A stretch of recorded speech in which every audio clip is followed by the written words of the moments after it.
Bismillahirrahmanirrahim. Assalamualaikum. Salam Malaysia Madani buat anda semua penonton. Apa khabar Malaysia?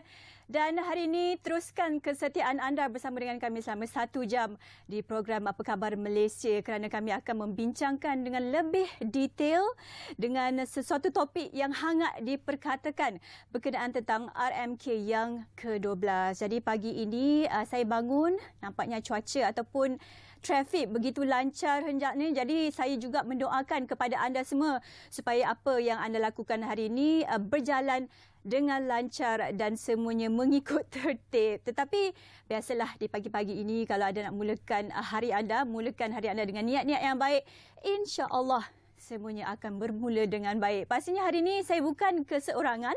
Sebentar lagi saya akan bersama dengan rakan pengacara. Tapi sebelum itu, saya suka untuk mengingatkan kepada anda semua, menjengahnya 4 hari lagi tak kala kita nak menyambut Hari Malaysia 2023.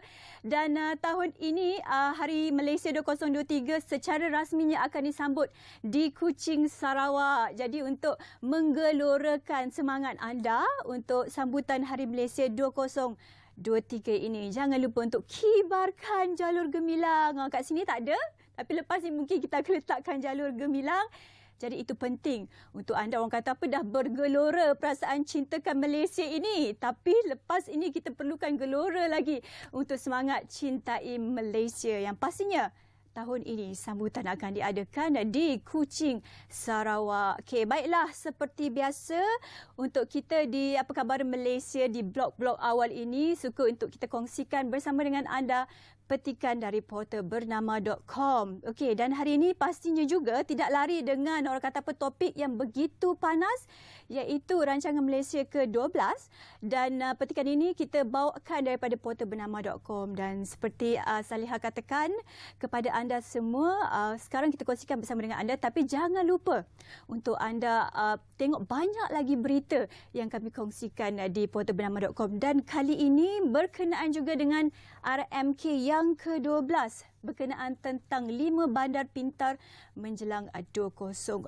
Dan kita tahu di dalam rancangan Malaysia yang ke-12 ini, durasi 2021 sehingga 2025 ini memberikan pelbagai plan dan juga hala tuju serta dasar-dasar yang ingin dibawakan oleh kerajaan Madani ini. Dan perinciannya, sekurang-kurangnya 5 bandar disasarkan untuk diiktiraf sebagai pelaksana awal bandar pintar menjelang tahun 2025, iaitu dalam tempoh akhir rancangan Malaysia ke-12.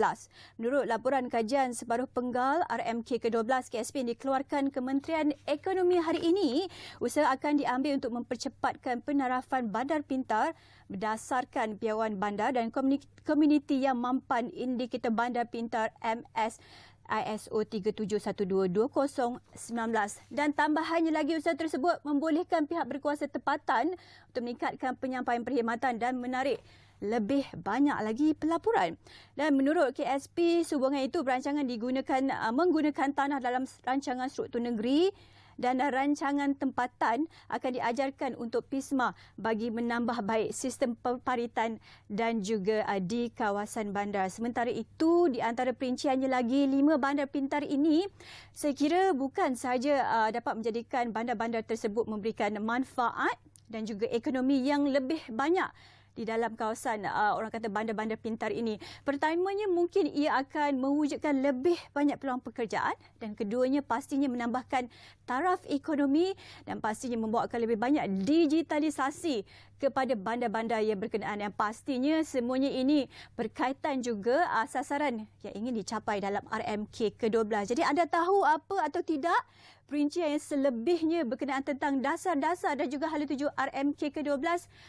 Jadi anda kena tunggu bersama dengan kami di Apa Khabar Malaysia. Kita akan bawakan satu diskusi yang cukup inklusif dan juga bersama dengan anda selama 1 jam ini. Dan pastinya untuk ditekankan kepada anda lagi, tadi saya punya producer dah ingatkan, bukan sejam tapi kita 2 jam hari ini untuk rancangan Malaysia yang ke-12.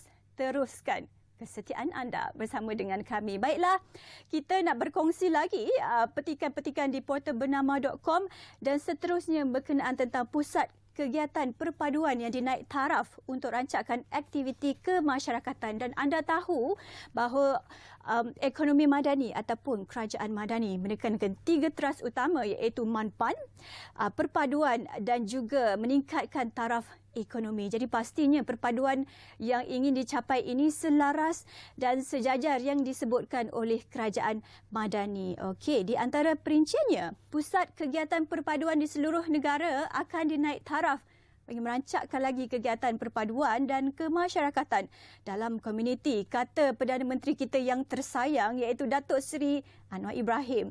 Perdana Menteri ketika membentangkan usul kajian separuh penggal rancangan Malaysia ke-12 di Parlimen hari ini berkata, penaik tarafan itu adalah antara usaha untuk menyemai dan memupuk semangat perpaduan, berteraskan prinsip ihsan dan juga rahmah. Tambahannya lagi, sebahagian daripada perkara pokok yang diusahakan kerajaan dalam menjamin kesejahteraan dalam pengertiannya yang lebih syumul selaras dengan gagasan Malaysia Madani. Kompleks perpaduan Perlis contohnya akan dibina sebagai hub perpaduan zon utara yang memusatkan kepada masyarakat menjalankan community activities untuk mereka semua seperti yang saya war-warkan sebentar tadi. Kita semua berada di dalam kerajaan madani dan juga apa yang ingin dicapai iaitu mengikut 3 teras utama, yang pertamanya mampan, perpaduan dan juga ekonomi yang tinggi. Jadi saya kira yang di tengahnya itu, perpaduan itu adalah satu intipati yang cukup penting untuk kita semua rakyat Malaysia bersatu padu sebagai semua rakyat majmuk dalam mencapai orang kata apa, hala tuju dan dasar-dasar yang pastinya kita semua bila kita bersatu, bila kita bersama, bersatu hati, pasti banyak perkara yang dicapai. Okey, suka lagi juga kita nak berkongsi yang seterusnya. Ini memang berita panas. Berita panas kenapa? Kita menyebut tentang subsidi bersasar. Dan semalam, sehari sebelumnya juga, saya juga mendengar Menteri Ekonomi kita iaitu Tuan Rafiz Ramli berkata berkenaan tentang subsidi bersasar yang memberikan kesan kepada kerajaan bagaimanakah ianya akan dilancarkan. Tetapi itu berkenaan tentang RMK yang kita akan sentuh sebentar tadi. Tetapi ini juga berkenaan tentang subsidi bersasar yang dijangka bermula 2024, kata Menteri Ekonomi Rafiz Ramli. Perinciannya, program subsidi bersasar dijangka dapat dilaksanakan sepenuhnya bermula tahun hadapan. Beliau berkata jangka masa itu ditetapkan setelah tempoh percubaan sistem pengkalan data utama padu dilaksanakan November ini sebelum dibuka kepada orang ramai untuk pengesahan kedudukan sosio-ekonomi mereka pada Januari tahun hadapan. Dan beliau berkata demikian pada sidang media selepas pembentangan kajian separuh penggal KSP Rancangan Malaysia ke-12 oleh Perdana Menteri Datuk Seri Anwar Ibrahim di Dewan Rakyat. Okey, banyaklah yang kita dah kongsikan bersama dengan anda semua dan seperti biasa, suka juga untuk saya ingatkan dan kita mengalukan kepada anda semua untuk lihat lebih banyak lagi berita yang sentiasa dikemas kini oleh bernama untuk portal bernama.com. Dan itu baru saja 3 berita semasa, tapi banyak lagi yang boleh anda semak. Okey, baik. Itu adalah yang apa kami kongsikan hari ini dan suka untuk saya ingatkan lagi sepanjang 2 jam ini secara inklusif, secara serius dan juga lebih detail untuk kami bersama dengan tetamu-tamu yang cukup istimewa di studio bagi recap kembali untuk rancangan Malaysia yang ke-12. Jangan ke mana-mana, sebelum itu kita nak bersama dengan rakan setugas di Bilik Berita dan juga ramalan cuaca kembali selepas ini.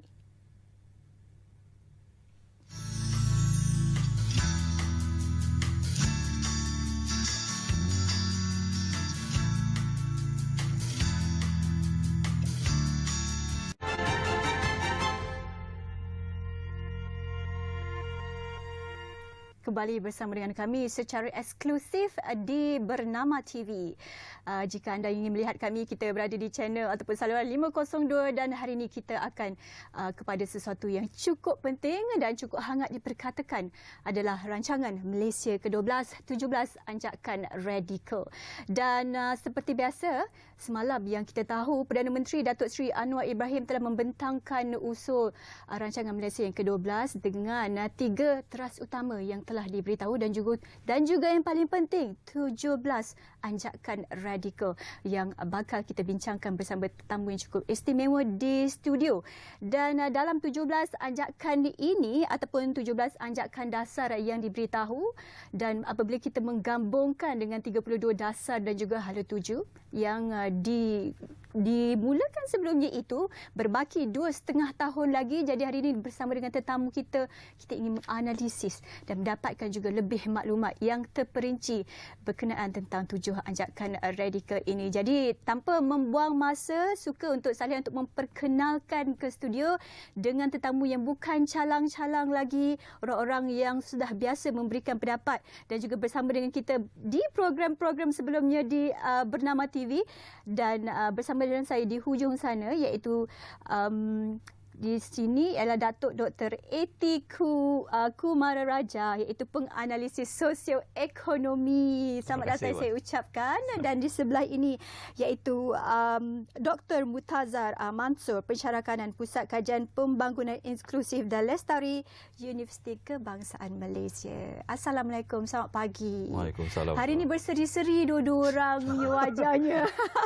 Mungkin bersama dengan kita banyak yang nak dibincangkan. Tapi mungkin permulaan ini saya nak mulakan dengan Datuk dahulu. Okey, seperti yang tadi saya sebutkan di awal rancangan ya. Sebelum ini kita ada dalam 32 dasar dah hala 7 yang dah dimulakan, tapi ini 17 berbaki, orang kata apa, dalam 2,5 tahun lagi ini bagaimana kita ingin mencapai apa yang dikatakan oleh Kerajaan Madani ini. Silakan Datuk. So kalau Cik tengok kan Saleha, masa semalam bila PMX membentangkan usul ni, awalnya dia dah kata inilah cabaran yang kita ada. So satu kepada kedudukan kewangan kerajaan, satu kepada beban hutang yang kita ada, satu lagi cabaran ekonomi yang bukan saja di domestik tapi juga cabaran ekonomi di luar. So pasaran ekonomi di luar memang tak sebegitu mana andaian yang kita buat masa kita lancarkan RMK ke-12. Jangan lupa RMK ke-12 ni dia unik sebab RMK ke-12 ni lah kita hanya ada 4 tahun nak kita capai apa yang kita dah setuju dalam tu. Selalunya kita ada 5 tahun. Tapi masa tu wabak COVID. Dan pada masa kita bentangkan ataupun masa Oktober 2021 baru kita nak keluar daripada pasca COVID. So apa-apa andaian kita buat, apa-apa inisiatif yang kita ada dalam RMK ke-12, lagilah lebih 400 bilion yang kita kena belanjakan. So kalau kita tengok pencapaian yang setakat ini hanya 34%. Sepatutnya sekurang-kurangnya dari 40%. Dan komitmen kerajaan untuk capai apa yang kita dah setuju tu, mungkin ada yang kita macam semalam PMX kata, hanya 31 daripada KPI yang tu sudah dicapai, lagi 59 tu akan dicapai dalam ikut jadual lah. So kita kena tengok apa yang dah boleh berlaku, apa yang mungkin tak lagi bersesuaian dengan keadaan ni, dan apa yang telah diwawarkan oleh PMX juga dalam Madani Economic Narrative yang baru dilancarkan hujung bulan Julai. So kalau kita tengok usul semalam dengan Madani Economic Narrative, dia memang paksi yang sama. Untuk saya mesti ada kesinambungan kepada RMK 12 dan Madani Economic Narrative. So kalau 3 tema 17 anjakan besar ni semua berasas kepada Madani Economic Narrative. Yang tu saya setuju.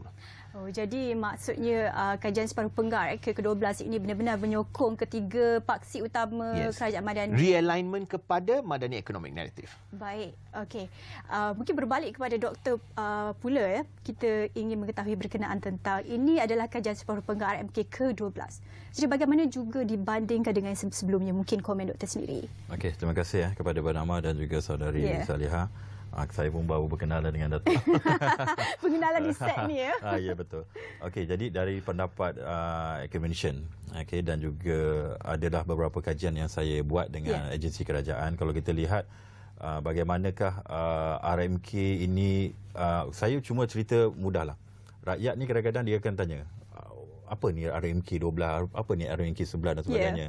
Dia adalah satu rancangan jangka panjang 5 tahun yang kerajaan buat disebabkan oleh kemahuan beberapa pemimpin-pemimpin yang terdahulu dan juga sekarang. Contohnya kalau kita lihat seperti mana yang Datuk cakap tadi, dengan adanya PMX sebagai Perdana Menteri, beliau mempertengahkan apa yang dipanggil sebagai ekonomi madani. Jadi sebenarnya ekonomi madani dia satu perancangan holistik yang mana dia melibatkan beberapa kerangka dasar besar. Sebagai salah satunya ialah RMK 12. Ada lagi dasar-dasar yang lain. RMK 12 datang daripada Kementerian Ekonomi di bawah Datuk Rafizi, dan juga dia adalah dulu unit perancangan ekonomi, and then digabungkan juga dengan MITI, iaitu Pelan Induk Perindustrian daripada Tengku Zafrul, dan juga yang ketiga ialah tentang kedua-dua ini, anjakan ekonomi daripada kedua kementerian ini, dia tidak boleh bergerak dengan lajunya jika tidak lihat dari segi tenaga.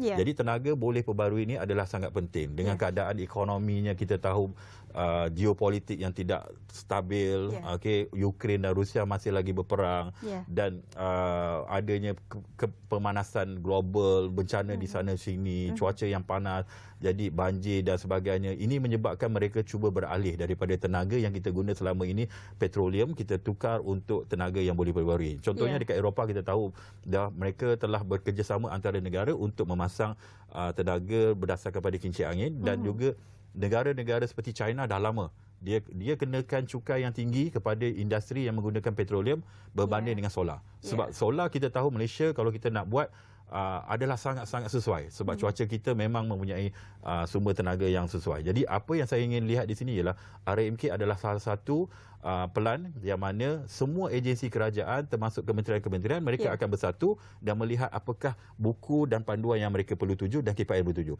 Dia seolah-olah macam rukun negara lah.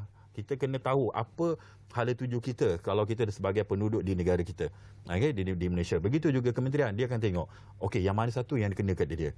Jadi dalam rancangan Malaysia ke-12 ini, kalau untuk kita lihat, sebelum ini pernah ada rancangan Malaysia ke-11 dan sebagainya, mereka akan melihat apakah hala tuju. Sebab itu yang saya lihat di sini, kalau ikutkan muka surat tu, kalau baca Salina, kalah tesis 300 lebih muka suratnya. Itu semalam pun 63 muka surat. Dari kastan tu 60 lebih. Kalau penuh tu 300 lebih. Saya tengok tahun RMK sebelah pun 300 lebih. Saya kata nak baca benda tu, nak ada benda tu, makan masa yang lama. Boleh buat satu PhD. Satu PhD dah boleh lengkap. Tapi disebabkan oleh mungkin idea yang baru PMX, katakan dia nak tengok mana yang penting. Itu yang keluar 17 ajakan besar. Jadi sebenarnya ada banyak inisiatif, ada banyak perkara yang mereka ingin buat. Contohnya model upah progresif. Kita ke arah perubahan kepada tenaga yang boleh diperbarui. Banyak lagi benda-benda perusahaan kecil dan sederhana, MBKS dan sebagainya. Mereka dah cuba lihat mana yang penting. Kalau kita nak cover semua susah. Betul. Okey, betul. Yang semalam doktor katakan bila saya dapatkan juga orang kata dokumen tu nak selaraskan mengkaji untuk tajuk hari ni, saya pun macam banyak betul surat ni. Tak sempat dalam satu hari. Tak sempat satu hari. Semalam pembentangan usul sampai sekarang belum ada orang yang dah baca habis tu. Kita pun cuma mengintai sini mengintai sana. Tengoklah paling yang boleh kata ringkas sangat. So satu lagi Salihah, kan kita kena tengok daripada apa yang tengok. Ada anjakan dasar. Yang tu penting. Ada juga pembentangannya itu sebab dia punya pendekatan yang baru.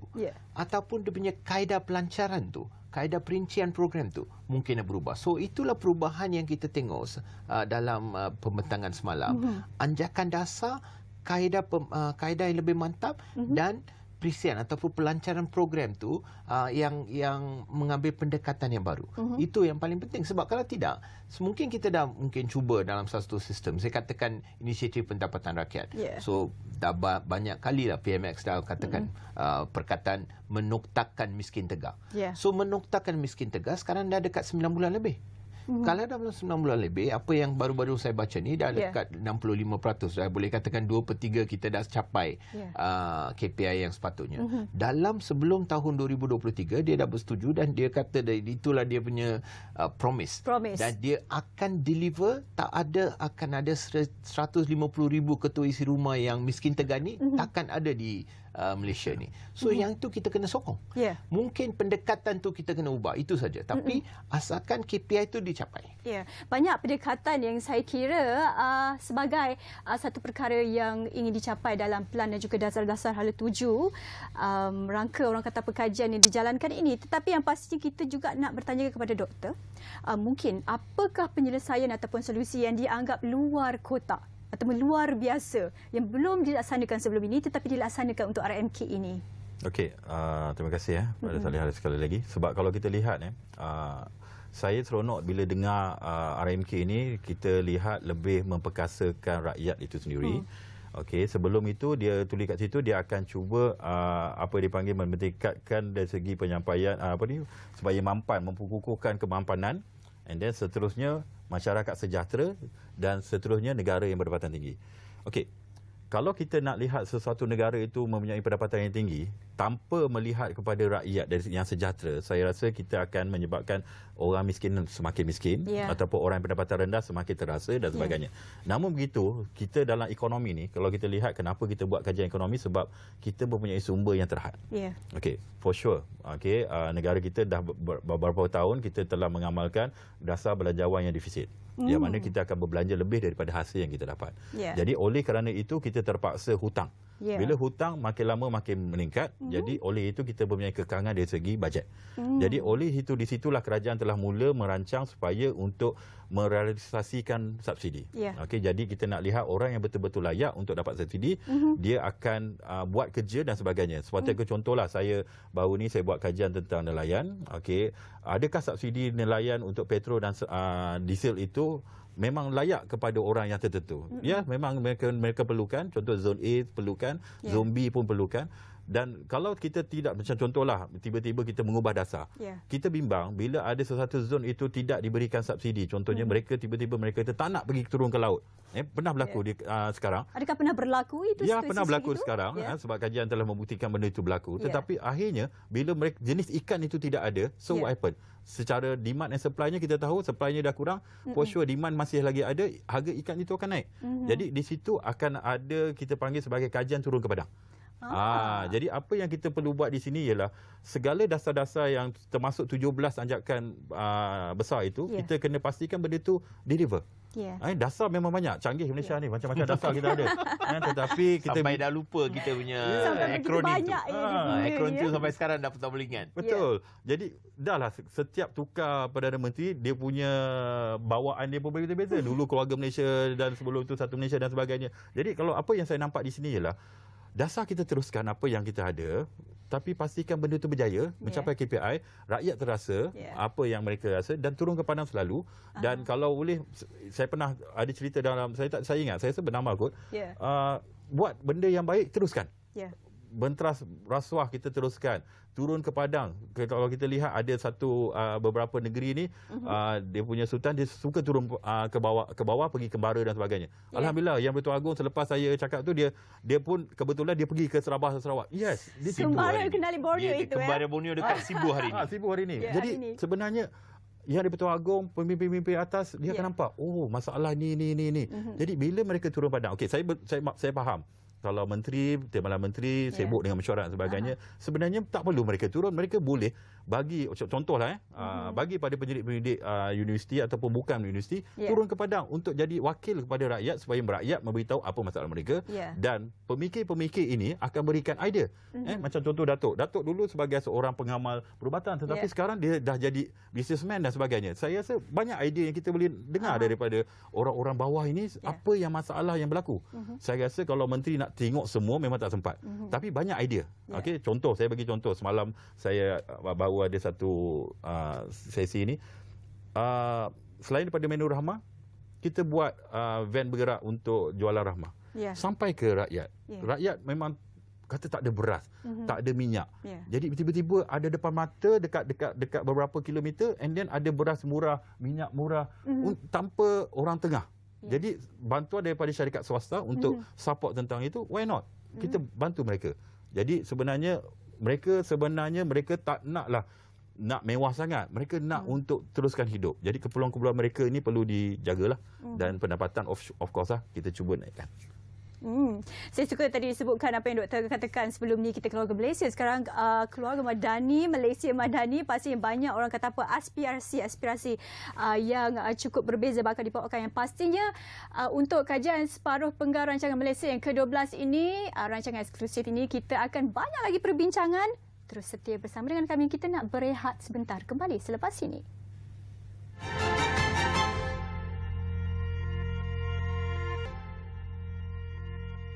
Hai, kembali terus setia bersama dengan kami untuk program eksklusif kajian separuh penggal rancangan Malaysia yang ke-12.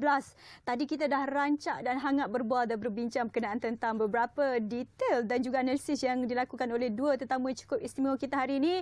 Sebentar nanti saya nak sambung lagi, nak tanya beberapa soalan yang pastinya bukan saya sahaja tertanya, mungkin anda yang menonton kami hari ini. Tapi sekarang ni nak perkenalkan kat sebelah saya juga dan bersama dengan saya ni rakan pengacara saya, Nurul. Hai, Nurul. Sihat ke, Nurul? Alhamdulillah. Saya begitu teruja sekali untuk membicarakan topik pada hari ini, iaitu pastinya mengenai kajian separuh penggal KSP Rancangan Malaysia ke-12, pastinya bersama dengan tetamu di studio pada hari ini, iaitu Dr. Mustafa Mansur dan juga Datuk Dr.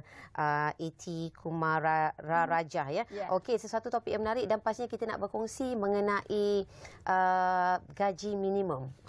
Sesuatu yang saya kirakan ini merupakan satu topik yang seringkali kita bahaskan dan tak ada berkesudahan daripada tahun-tahun sebelumnya sehinggalah ketika ini. Di mana apa yang kita saksikan, tangga gaji dengan kos sara hidup yang kita lalui ketika ini dilihat agak memberikan satu kesan ataupun impak yang menekan kepada rakyat khasnya, dan tidak keterlaluan apabila kita boleh menyatakan tangga gaji minimum kita dilihat antara masih lagi di dalam kategori yang terendah, Datuk. Dan apatah lagi dengan sebenarnya telah pelbagai usaha yang dilakukan oleh Kerajaan Madani untuk memberikan keseimbangan di situ, tetapi masih akan nampak kelumpungannya dan mungkin Datuk boleh komen mengenainya. Kita kena ambil konsep ni bukan saja daripada RMK ke-12, sebab apa yang kita telah setuju, perjanjian di antara kerajaan, di majikan dan juga pekerja. Setiap 2 tahun kita akan review balik gaji minimum. So gaji minimum ni sepatutnya nak di-review balik tahun ni.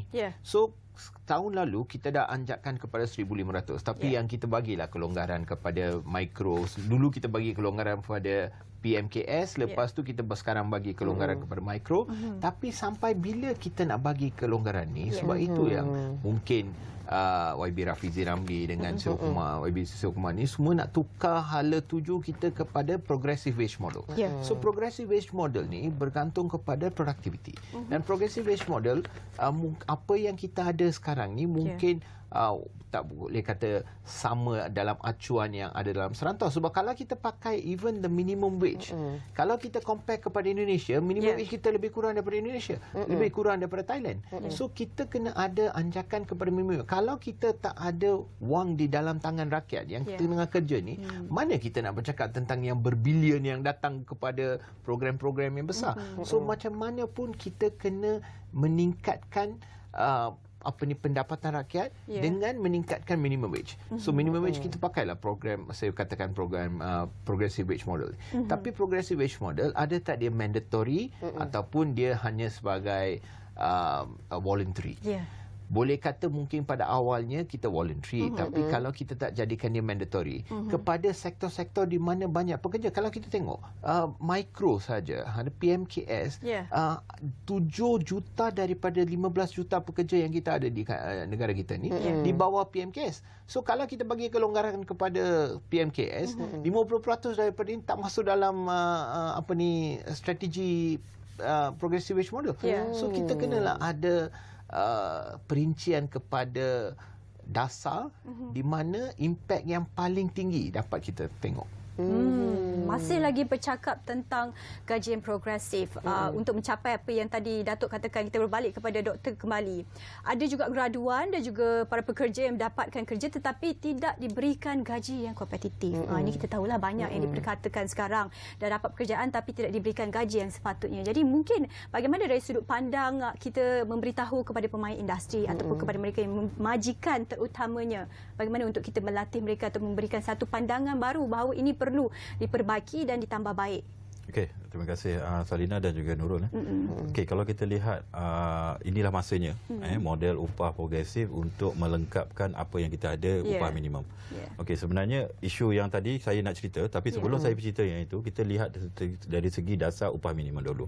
Cuba bayangkan pada waktu saya keluar dulu, saya first graduate daripada UKM. Okey, saya waktu itu kalau sekiranya saya tak bekerja sebagai pensyarah ataupun sebagai pegawai, kita boleh kerja kilang contoh kan. Okey, kalau kerja kilang pada waktu itu dalam 600, 700, 800 sebulan. Okey, paling tinggi pun 800. And then kalau nak kerja kuat sikit sampai overtime, keluar malam keluar pagi gelap, balik pada malam pun gelap, itu boleh dapat 1,000 lebih dan sebagainya. Pada waktu itu 1,000 lebih saya rasa kita boleh hidup dengan bahagia. Dengan tenang dan sebagainya. Namun begitu disebabkan oleh krisis ekonomi yang berlaku start pada tahun 1998, 99 dan seterusnya, ini mendesak supaya kita tidak memilih pekerjaan. Okey, apa yang berlaku di sini ialah bukan pada waktu sekarang, pada waktu zaman saya pun kita mungkin ada peluang untuk bekerja di tempat industri-industri yang besar dan sebagainya, tetapi pada waktu itu disebabkan oleh krisis, mereka terpaksa hold dahulu peluang pekerjaan itu dan mereka akan buka selepas ekonomi bertambah baik. Jadi apa yang berlaku di sini ialah ramai kawan-kawan saya pada zaman itu tahun 2000 contohnya, mereka terpaksa bekerja di mana-mana sahaja. Sebenarnya mereka capable untuk kerja yang lebih tinggi gajinya pada waktu itu. Jadi apa yang berlaku pada kami contohnya, jadi mereka berbakat tetapi gaji mereka setakat itu saja. Masa itu 2,100, 3,000, malah ramai lagi kawan-kawan saya tak dapat kerja. Yang terpaksa kerja gaji 800, 900 dan overtime 1,000 lebih untuk hidup. Jadi perkara ini berulang lagi sekali pada sekarang, terutamanya selepas COVID dan sebagainya. Kalau tak ada gaji minimum, bayangkan gaji kita masih lagi bawah 1,000. Bolehkah kita hidup dengan sewanya? Saya rasa tak paling kurang pun dalam 800, 900, malah 1,000. Ya, di Kuala Lumpur ni sendiri doktor ke mana? Itulah pedoman betul Prof. Kepada kajian Bank Negara. Bank Negara ada Living Wage Index. Living Wage Index 2018 pun dah kata kalau you bujang pun di Kuala Lumpur ni 2,500 tak kurang. Kalau dah ada 2 anak, saya ingat 4,500 lebih. Belanjawanku yang KWSP keluarkan baru-baru ni 4,500 juga. So kalau kita kenalah ambil kepedoman. Macam kata, tak guna kita argue tentang minimum wage. Minimum wage tu lama dah habis dah. Biarkan je, teruskan je. Kalau kita nak kata, kita akan capai negara yang berpendapatan tinggi. Bila kita nak bercakap dengan sampai ke sana, kalau kita masih dengan minimum wage. So kita kena lupakan this concept. Move kepada progressive wage. Dan kepada pendapat pekerja-kerja yang pendapatan bertinggi. Kalau tidak, 220 bilion yang masuk sebagai FDI tahun 2022. 140,000 pekerjaan yang diwujudkan, tapi 140,000 pekerjaan berpendapatan tinggi yang diwujudkan ke? Tidak. Yang banyakkannya yang FDI yang datang ke sini, yang sampai dulu semua tu, kepada industri yang di mana keperluan ataupun pengkhususan tu kurang. Dia hanya kepada pekerja yang murah. It's low wage model yang diorang suka. Sebab itu kita banyak industri kita yang buat masa ni dekat ada Vietnam. Tapi Vietnam juga akan sampai kepada tahap di mana wage model tu tak boleh subsidize lagi industri yang di mana diperlukan this low wages punya staff. So dia akan beralih kepada satu lagi third world country. Jadi tambah pada yang apa yang Datuk cakap tadi, yang seperti sambung apa yang saya katakan tadi. Kalau kita terlampau kita sangat bergantung kepada warga asing. Contohnya dalam RMK, saya tengok hari itu KSP, dia kata kalau boleh dia nak berkurang sampai kurang daripada 15%. Satu langkah yang baik. Kalau kita terlampau bergantung, kita membenarkan warga asing terlampau ramai di dalam ini, kita masih lagi tertumpu kepada berintensifkan buruh. Jadi kita tidak akan berganjak kepada teknologi tinggi. Contohlah, saya bagi contoh kalau kedai makan lah. Dulu kalau kita ikut kedai makan, ramai je pekerja-pekerja asing yang ambil order tak sampai 5 minit, tak sampai 2 minit, tak sempat nak duduk pun dah datang. Tetapi cepat sekali. Ya, betul. Paling efisien. Kita tak payah, kita jeling je dia dah tahu apa kita nak minum. Tapi bila ada teknologi ni, bos scan. Pergi, lepas tu order sampai. And dia akan hantar dan sebagainya. Teknologi itu membantu. Jadi apa yang kita lihat di sini ialah ketidakbergantungan kita pada warga asing sebenarnya akan membantu kita untuk menaikkan sedikit gaji dan sebagainya. Dan selain pada itu, kita sambung pada ijazah muda. Saya terpanggil untuk golongan muda sebab kita tahu kita ada anak yang bakal menjadi warga kerja nanti. Okey, sebenarnya ramai keluar daripada IPTA ada 20 PTA, universiti swasta ada 400 universiti swasta. Mereka keluar setiap tahun. And then dengan degree, adakah mereka dapat gaji setimpal? Okey, for sure lah ramai yang tak dapat sebab penawaran dengan permintaan ini tidak tally. Namun begitu mereka terpaksa bekerja daripada peringkat bawah dan sebagainya, daripada grade bawah dan sebagainya untuk mereka sampai ke tahap yang gaji yang sepatutnya mereka dapat. Dengan adanya model progresif ini sebenarnya akan membantu. Kalau mereka perform, mereka akan dapat gaji yang setimpal dengan produktiviti mereka. Mungkin mereka nampak, oh memang budak ni, memang pelajar ni ataupun golongan muda ni boleh bekerja. Sebab tu mereka ni sekarang kata, tak naklah kerja, tak naklah sekolah, jadi pergi kerja Grab dan sebagainya, e-riding dan sebagainya. Sebab itu pendapatan yang mereka dapat. Mereka menjanjikan kerja kuat, you boleh dapat 2-3 ribu paling mudah. Tapi kalau you kerja sebagai minimum wage 1,500, siapa yang nak kerja? Dan satu lagi Puan, kita gantung kepada hal tu kan. So kita kata kadar pengangguran kita tu kurang daripada 3%.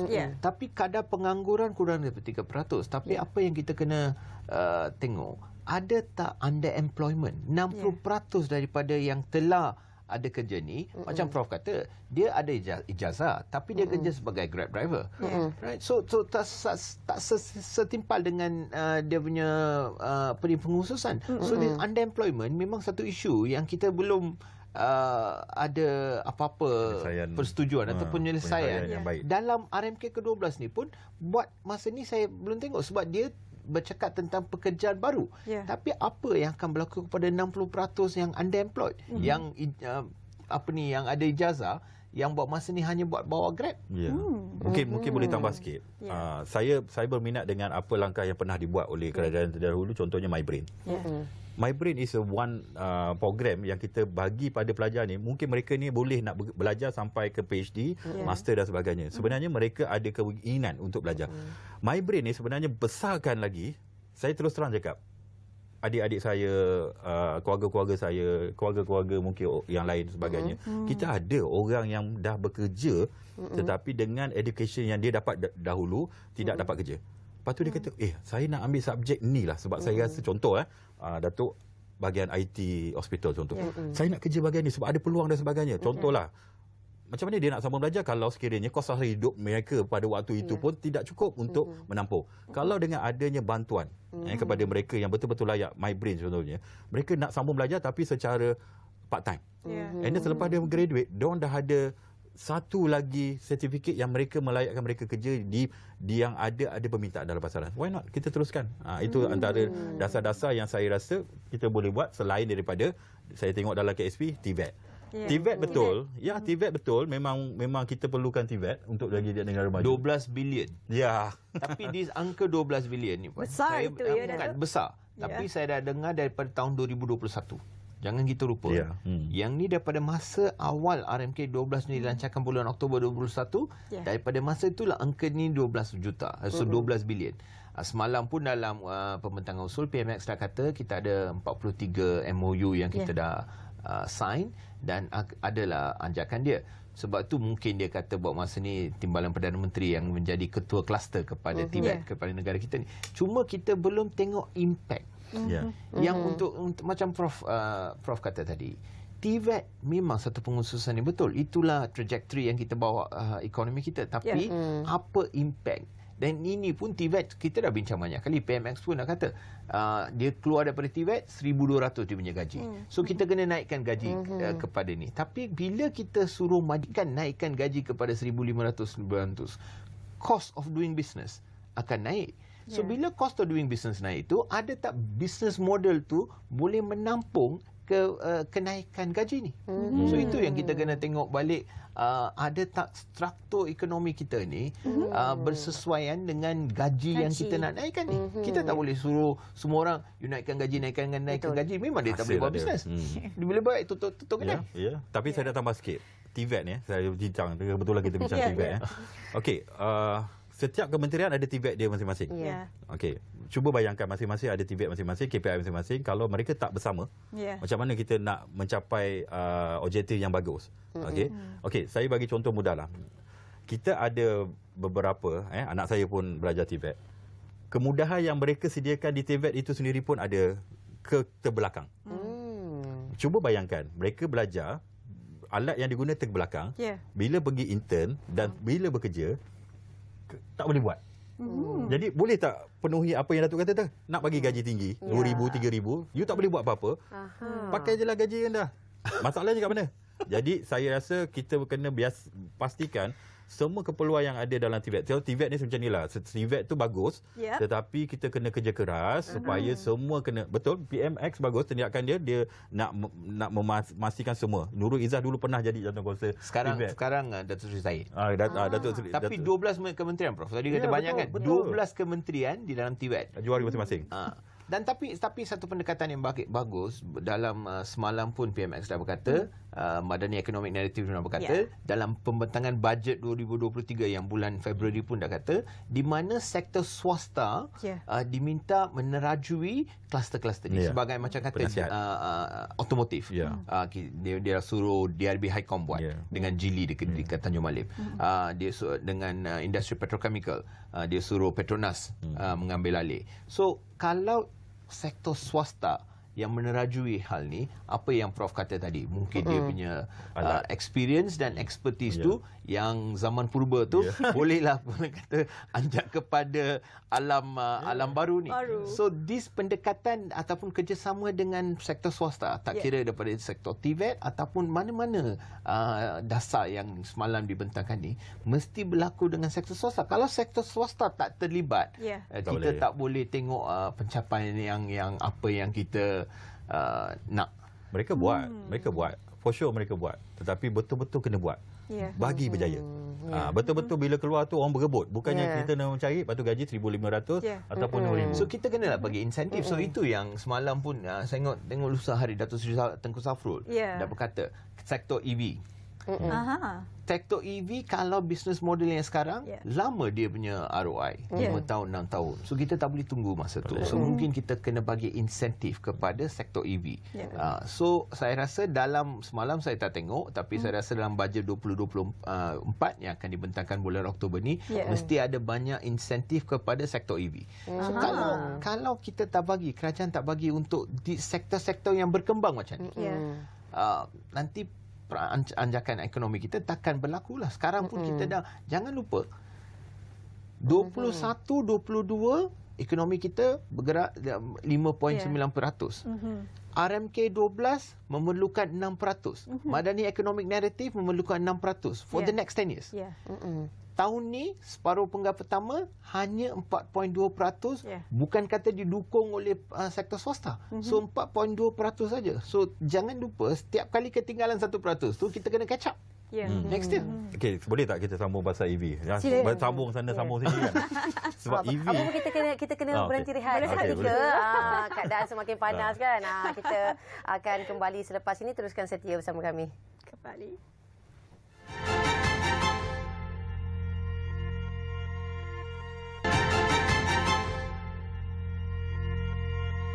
Bertemu kembali dalam rancangan Malaysia ke-12, 17 Anjakan Radikal. Dan sebelum kita berhenti rehat seketika tadi, Saleha, keadaan studio panas.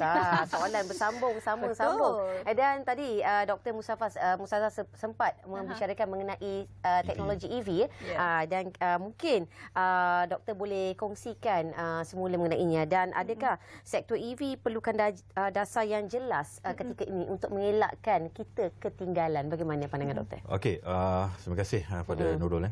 Kalau kita lihat, EV ni sebenarnya wujud daripada zaman Nikola Tesla lagi dia bekerja dengan yang buat lampu tu. Sebenarnya dah lama dah, revolution masa itu tahun 17 something. Saya baru tak ingat. Tetapi kalau kita lihat, mereka cuba buat benda tu daripada dulu, tapi akhirnya sekarang baru nak mula EV. Okey. Inilah masa yang terbaik untuk kita mulakan EV. Sebab saya dengarnya Rafizi kata bulan sebelah ni kita nak cuba buat subsidi bersasar, terutamanya pada elektrik dan juga petrol. Okay, bayangkanlah harga minyak sekarang RM2 di mesin. Kita apungkan kepada orang yang kena bayar. For sure lah Datuk kena bayar harga penuh. Prof pun kena bayar. Okay. Sama-sama kita membayar. Kebetulan pula saya hari tu isi minyak, tak tahulah pening kepala ke apa, saya ambil air warna hijau. Saya tekan. kenapa 200 saja maksimum kan? Ya. Saya tengok balik, okey, saya bayar RM3 lebih. Nasib baik yang bukan merah. Tapi tak ada merah. Kalau ada merah, takkanlah saya ambil merah. Tapi saya akan ambil hijau atau kuning. Boleh confuse. Tak apalah saya ambil. Cuba bayangkan. Okey. Kalau sekiranya nak umumkan sesuatu, pasti ada perancangan untuk melihatkan alternatifnya. Ya. Okey. Paling alternatif yang paling kalau kita perfect substitute adalah EV. Selain daripada public transport yang saya rasa pelajar-pelajar saya yang pergi intern dan sebagainya rasanya asyik macam sardin dia kalau pergi KL ni, contoh okey, walaupun kita ada kerabak wanita dan sebagainya, macam-macam isu yang berlaku. Lepas tu dengan duduk jauh dan sebagainya tak sampai public transport dan sebagainya. EV ni is one of the cara kita nak ganti alternatif. Tapi bukan jangka pendek. Kalau bulan sebelah dia nak announce, beritahu bulan sebelah, tapi dengan bantuan EV tu kita mudahkan. Okey. Dekat US dulu dia memang tak nak EV ni, bagi mereka tu adalah satu produk yang bagi mereka tak boleh keluar. Sebab apa? Mereka ada petrol. Bila ada petrol, mereka ada GM dan sebagainya, syarikat-syarikat yang menggunakan petrol sebagainya. Tapi China dah mula keluar EV. Macam tu juga masa dia keluar kereta Ford dulu, dia keluar kereta Ford antara kereta yang mampu milik, China, Jepun dah keluar Toyota dan sebagainya, dia kata kereta tin. Kereta tin tau, tin biskut, tin apalah, tin Milo dan sebagainya. Bila accident hak kami. Kalau kereta dorang memang kuat lah. Tapi selepas sahaja berlaku apa? Ukraine perang tak habis-habis. Kepanasan global, harga minyak yang semakin tinggi sampai negara-negara Arab mampu beli banyak tim-tim bola sepak di EPL dan malah dia ambil pula dia punya player-player bagus masuk dekat kelab liga dia. Bayangkan, okey, jadi mereka rasa mereka boleh start EV. Bila start kat EV, inilah peluang kita untuk kita pastikan EV itu mampu milik. Okey, dua perkara, elektrik dekat rumah dan juga petrol di dalam kenderaan. Contohlah kalau elektrik di rumah, kalau kita nak pasang panel tu, harganya dalam 30 atau 40 ribu, saya pernah survey. Kalau saya kira, kalau saya punya bil api, ni contoh 500, break even dia dekat 10 tahun tau. Cuba mudahkan, bagi diskaun dan sebagainya supaya rakyat dah bersedia, malah rakyat yang beli, malah kerajaan akan dapat perkhidmatan. Kita tahu dia akan memberi sedikit impact pada TNB. Tapi secara tak langsung kita dapat perkhidmatan dari segi sumber ekonomi, sumber tenaga tadi, petrol dan sebagainya. Jadi kerajaan dah tak perlu subsidai lah semua. Ya, saya faham. Bila ada rasionalisasi ni, tak perlu lagi bagi subsidi pada T20 dan sebagainya. Tapi jangan lupa mereka juga adalah rakyat Malaysia. Mereka patutnya layak juga menerima apa kesenangan ataupun sumber ekonomi yang ada. Tapi mudahkanlah. Okey, contoh EV, bagikan mengecualikan langsung cukai import untuk kereta EV. Banyakkan stesen-stesen. Lepas tu bagikan jimat lesen ataupun insurans dan sebagainya. Dan juga solar dekat rumah. Jadi benda-benda ni sebenarnya inilah masanya kita support EV dan sebagainya. Itu contohlah. Bukan saja EV, Prof. So daripada EV ni lah. So sasaran kepada this subsidi ni 78 bilion, itulah angka dia kan, dekat 80 bilion. So 80 bilion sampai sekarang kita belum ada kerajaan yang boleh kata bersetuju dengan pelancaran program ni, sebab setiap kali dia nak lancar dia akan ada pilihan raya dan memanglah dia tak nak buat sebab dia tak ada modal political capital. Tapi sekarang saya rasa kita baru habis satu pilihan raya. PMX dalam satu keadaan ataupun posisi yang boleh kata kuat buat masa ni, walaupun baru dia hilang two-third. Tapi saya rasa inilah masa yang paling baik dan data set yang kita ada ni. Kenapa kita tak boleh lancarkan inisiatif ni? Sama, sebab bila Prof pergi kepada petrol station, tak tahu nak bagi subsidi ni kepada Prof ke tidak, sebab bergantung pada apa kereta yang dia pakai, apa gaji yang dia dapat, ada tak driver yang bawa kereta ke, saya yang bawa kereta ke. So banyak isu-isu ni. Sampai sekarang kita belum ada data set. Dan semalam saya tengok dalam pembentangan usul tu, dia ada satu konsep padu kan. So dia nak bawa perincian data ni kepada satu tempat yang bersepadu, baru kita boleh lancarkan. Tapi kita tak mesti ada satu sistem yang perfect. Boleh kata kita ambil satu minimum viable product, kita lancar dulu sebagai projek perintis. Selepas tu kita tengoklah mana ada kekekangan tu, kita katakan tukar. Kalau kita tunggu sampai kita ada satu sistem bersepadu yang canggih, Sampai saya ingat hayat saya pun dah habis lah masa tu kita nak lancarkan ni. Sebab setiap tahun kita akan increase kita punya subsidi 80 bilion. 50%, 55% daripada itu, 49 bilion ialah subsidi untuk bahan petrol dengan diesel. So, bila kita nak buat? Untuk saya, kalau tak buat sekarang, sampai bila pun tak boleh buat. Data Kita menyentuh tadi situasi, doktor mengatakan pergi ke stesen minyak, orang kata apa salah pilih pula. Itu bukan doktor saja, saya rasa ramai juga kat Malaysia. Tiba-tiba terkejut, harganya berbeza pula hari ni. Kalau nak masuk pukul awal pagi ni masanya. Okey, masih dalam topik kita berbicara berkenaan subsidi yang berkesan ini, subsidi bersasar tetapi yang memberikan kesan dan juga impak. Jadi sejauh manakah ianya dapat dilaksanakan, doktor? Dan ini penting, adakah GST perlu dilancarkan semula oleh kerajaan? Okey, terima kasih. Sebab GST tu dah ada jawapan pun dekat dia punya tag. Dia kata takkan buat sekarang. Dia kata belum bersedia GST. Sebab macam Datuk cakap lah, pilihan raya ni dah jadi boleh kata hampir tiap-tiap tahun. Kita hari tu PRN, sebelum itu PRU, sebelum itu Melaka dan ni, sebelum itu Sabah dan Sarawak. Okey. Tak apa, kita tak nak bincang pasal politik. Saya bukan pakar sangat dalam politik, saya lebih kepada ekonomi. Okey. Bersasar. Seperti mana Datuk cakap tadi, data itu mesti betul-betul bersedia. Okay. Kita tahu, tengok sekali Saliha, nampak pakaian ni, bila check betul-betul, rupa-rupanya kaya lagi daripada ni sebenarnya. Contoh, saya bagi contoh. Jadi contoh doktor. Ya, contoh. Ini contoh. Amin je. Okey. Jadi apa yang berlaku di sini ialah, saya terus terang, itu T20. Sebenarnya yang berlaku kat bawah, kajian saya pada tahun 2019 dengan MOF. Sebenarnya ada individu yang bawah ni mendapat bantuan yang berlipat-lipat ganda. Malah mereka boleh jadi sebagai kategori lain, sebenarnya mereka dapat. Contoh dapat masa tu zaman BRIM, contohnya masa sekarang ni bantuan ni, lepas tu dia dapat rumah, dia dapat allowance, dah dapat bantuan tekun dan sebagainya. Jadi benda tu sebenarnya tak ada data yang integrate antara agensi pada waktu itu. Alhamdulillah dengan adanya cadangan-cadangan daripada tim kami, akhirnya padu ini wujud. Tapi make sure lah padu itu betul-betul padu. Okay, jadi data itu memang dapat. Okey, sebenarnya bukan mudah sebab dia ada akta rahsia dan akta perkongsian maklumat antara agensi. EPF sendiri tak boleh salur kepada kerajaan sendiri. Sebenarnya walaupun dia dalam satu agensi yang lebih kurang sama, kerajaan dan juga semi, tetapi benda itu adalah tertakluk kepada undang-undang. Tapi sebenarnya benda-benda itu semua boleh settle. Okey, bila kita dah dapat data, pastikan benda itu kamu layak. Bila macam Datuk cakap, letak je my card, keluar. You warna hijau ke, you warna kuning. Okey, itu satu. Itu pengguna. Minyak masak. Minyak masak baru-baru ni, kalau ikutkan kajian saya pernah dengan KPDN, dulu HCP, pengguna, sekarang ni Kos Sari Hidup. Bayangkan, peniaga-peniaga kecil sepatutnya dah kena saman banyak dah, kompon banyak sebab mereka guna minyak masak. Paket. RM2 lebih. Bayangkan dengan harga yang lain RM7 lebih. Tetapi sejak kebelakangan ini, bila turun padang, kita tengok peniaga mengeluh dan sebagainya, mereka peniaga kecil. Takkan kita nak suruh dia bayar RM7 lebih. Lepas tu bila dia pakai RM7 lebih, kita paksakan, enforcement kan. Lepas tu dia akan letaklah goreng pisang berapa harga. Sekarang kedai kuih kat tepi jalan dah tak banyak. Sebab apa? Mereka dah tak mampu nak sediakan kuih yang seperti kita dulu. Cuba bayangkan masa kita dulu, Datuk. Sedapnya kari pak 20 sen, 30 sen. Memang sedap. Nasi lemak dia betul-betul lemak. Nasi lemak bungkus pun sekarang tak dapat, Prof. Tak dapat kan? Sekarang nasi lemak dah jadi RM7 yang pergi kepada kedai kopitiam.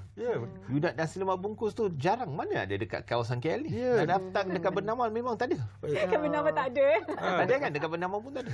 Mesti tak ada. Nasi lemak kalau ada pun, nasi lemak tu tak lemak sangat. Kan? Okey, jadi ikan bilisnya tak ada. Mungkin kita kena korek-korek baru jadi jumpa ikan bilis, contoh.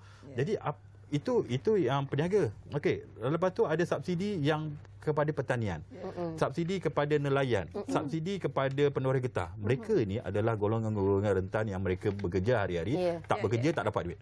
Jadi sebenarnya kita kena betul-betul turun padang, pastikan betul tak mereka tak perlu subsidi. Kalau betul-betul mereka tak perlu, why not kita tukar pada insentif contohnya. Mereka tangkap ikan, dapat ikan, kita bagi insentif yang banyak.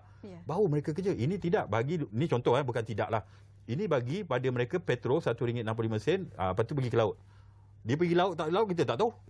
Lepas tu pergi ke laut tak dapat ikan. Apa hasilnya? Jadi apa yang kerajaan beri, kita tak dapat hasil. Jadi why not kita tukar. Bawa ikan, kita bagi insentif yang betul-betul. Jadi mereka akan kerja keras. Itu antara model upah progresif dan juga model subsidi bersasar. Bersasar. Itu dia dulu ya. Okey, itu dia banyak perkongsian menarik. Dan sebenarnya saya tertarik juga antara anjakan baharu yang menarik perhatian saya pastinya mengenai reformasi struktur pada ekonomi baharu yang bernilai tinggi ya, Doktor dan juga Datuk, di mana kerajaan memfokuskan pada industri peralihan tenaga. Dan kita dapat lihatlah antaranya industri digital, keterjaminan makanan dan juga industri yang kita sifatkan untuk mencari ini adalah satu industri yang dilihat satu yang memberi satu impak yang besar kepada masa akan datang, di mana ianya merupakan industri yang diperlukan pada masa kini. Tetapi sejauh manakah relevannya industrinya daripada segi untuk kita merealisasikannya? Tahap kesediaan kita ketika ini mungkin Doktor ataupun Datuk boleh ulas? Saya ingat you balik kepada industri mana? Mana dia punya senarai itu? Balik kepada Madani Ekonomi Naratif bulan Julai. So dia dah sebut 5 industri. Petrochemical, aerospace, medical, biotechnological dan juga electronic and electrical, E&E. So memang itu kekuatan kita. So kita memang menumpukan kepada mana kekuatan kita. Sebab jangan lupa puan, industri pembuatan ni, manufacturing industry ni, 25% daripada GDP kita datang daripada industri pembuatan. Dekat 20% daripada 15 juta pekerja di negara kita ni di sektor pembuatan, dan juga kepada 80% daripada ekspor kita ni datang daripada sana. Sebab itulah masa COVID kita biarkan mereka berjalan dulu. Sebab itulah impak yang paling tinggi. So di mana pengususan kita? Bukan saja di 5 industri yang tadi saya sebut. Semalam PMX pun dah sebut. Ada sektor services. So di mana sektor perkhidmatan ni boleh kata Islamic finance. We have got a very huge impact. Kita punya 55% daripada even hutang kita di dalam Islamic finance, which kita memang world class in terms of our Islamic finance. Dan even sektor halal, di mana export value kita di dekat 63 bilion ringgit. So dan kita memang sijil halal yang kita ada ni lebih boleh kata paling tinggi lah in the Ivy League of halal industry. Lebih baik daripada negara-negara lain. Tapi jangan lupa, itulah standard kita. Tapi sekarang Thailand dah dekat-dekat sampai. Indonesia mungkin akan lepasi kita tahun ni. So kalau kita masih duduk dalam comfort zone ni, sekejap lagi 2024 banyak orang dah lebih daripada potong jalan kepada kita ni. Dan ketika ini Malaysia dilihat sebagai antara negara benchmark dari industri halal negara dan paling tinggi saya rasa. Ketika ini. Dan saya tertarik dengan keterjaminan makanan sebenarnya kan. Kalau kita lihat Malaysia ni merupakan negara yang kaya dengan hasil bumi, dengan tanah yang subur, dengan cuaca pun sebenarnya sangat sesuai dengan bidang pertanian. Dan kesan yang dapat kita saksikan ketika ini, dapat kita rasai ketika ini paling jelas sekali pada ketika era COVID, ketika zaman COVID tu, dapat kita saksikan banyak sekali terkesan dengan perang Ukraine, Rusia ketika ini. Dan dilihat teknologi industri digital turut memain peranan penting dalam fokus kerajaan ketika ini. Apabila digabungkan dengan pertanian, iaitu daripada sudut keterjaminan makanan, pastinya mengenai HGFB, pertanian dan industri asas tani dan impaknya terhadap negara ketika ini, bagaimana? Mungkin Doktor pula boleh komen mengenainya. Okey, terima kasih pada Nurul. Okey, kalau kita lihat keterjaminan makanan ni dah bermula pentingnya selepas sahaja wujudnya peperangan daripada Ukraine dan Rusia. Pada waktu itu banyak daripada sumber mereka boleh dikatakan dia adalah pengeluaran nombor 1 atau nombor 2 untuk minyak masak, bunga matahari, gandum dan sebagainya, bijirin dan sebagainya.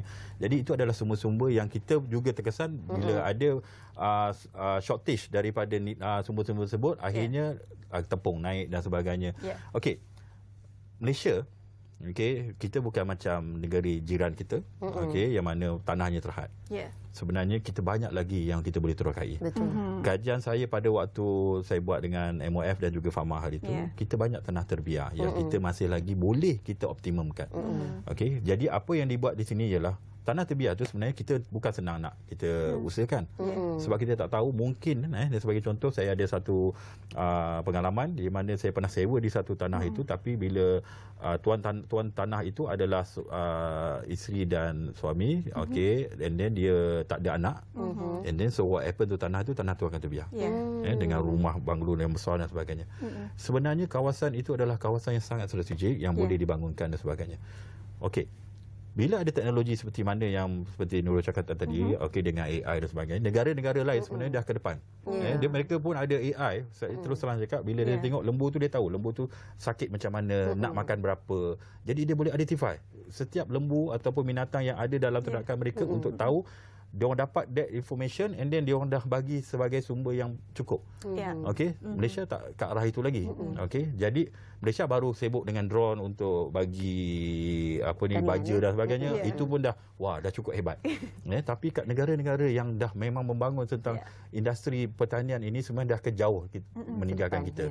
Sebenarnya betul, kita sekaranglah masanya kita memperkasakan balik pertanian seperti mana yang Datuk cakap tadi, perkhidmatan dan juga manufacturing kita jangan abaikan, tetapi pertanian pun sangat penting. Saya bagi contoh mudahlah. Kita tak nak, kita minta jauh lah. Kalau tiba-tiba berlakunya peperangan di sekitar kita, macam mana kita punya sumber? Contoh paling terdekat sekali beras. Baru-baru ni India dah stop dia punya supply dia sebabkan cuaca buruk dan sebagainya. And then beras kita tak ada beras ni. Jadi di sini pun dah panik. Jadi harga barang akan melambung tinggi.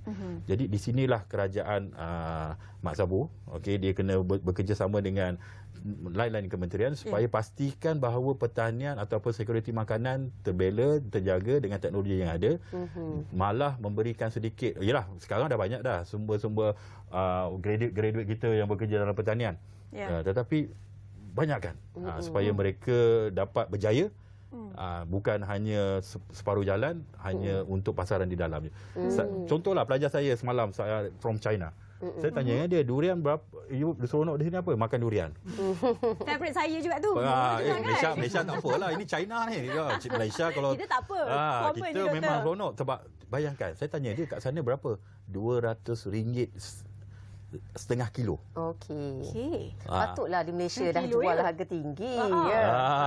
Jadi mereka kata, sedaplah makan RM20 1 kilo di depan kedai, di depan apartmen kondo yang dia duduk tu. Saya kata, berapa hari you makan situ? Memang saya boleh kata tiap-tiap minggu dia makan kat situ. Dia kata heaven dekat sini. Jadi banyak lagi industri-industri pertanian yang saya rasakan kita boleh ketengahkan untuk paling penting pastikan kita punya cukup. Tak payah bergantung pada import. Anything happen, kita ada sumber.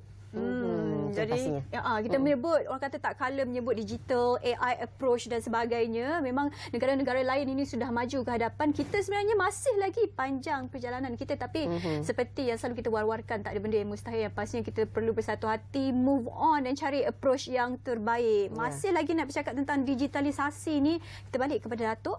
Ada satu yang disebut berkenaan tata rekod di hospital kerajaan yang akan didigitalkan. Kenapa keperluan ini perlu dilaksanakan? Itu dah lama Puan. Buat masa ni kan. So ini bukan satu kekangan yang baru. Daripada dulu. So masa awal, masa PMX jadi Menteri Kewangan 1097, hospital pertama yang menjadi digital hospital ialah Hospital Selayang. So daripada 97 sampai ke sekarang, lebih ke semua hospital kita ni ada satu sistem. Tak kira sistem tu lengkap ke tidak. Cuma kita rekod perubatan tu belum didigitalisasikan untuk rekod-rekod yang lama. Itu satu inisiatif yang mungkin besar, tapi kalau kita kena ambil lah something yang katakan lepas tahun ni kita digitalisekan, yang lama kita simpan dan kita pakai sistem yang paling kurang dia punya cost. Dan jangan lupa untuk digitalisasikan sistem hospital ni bukan saja software dia software tu setengah, separuh. Tapi yang satu lagi dia punya hardware.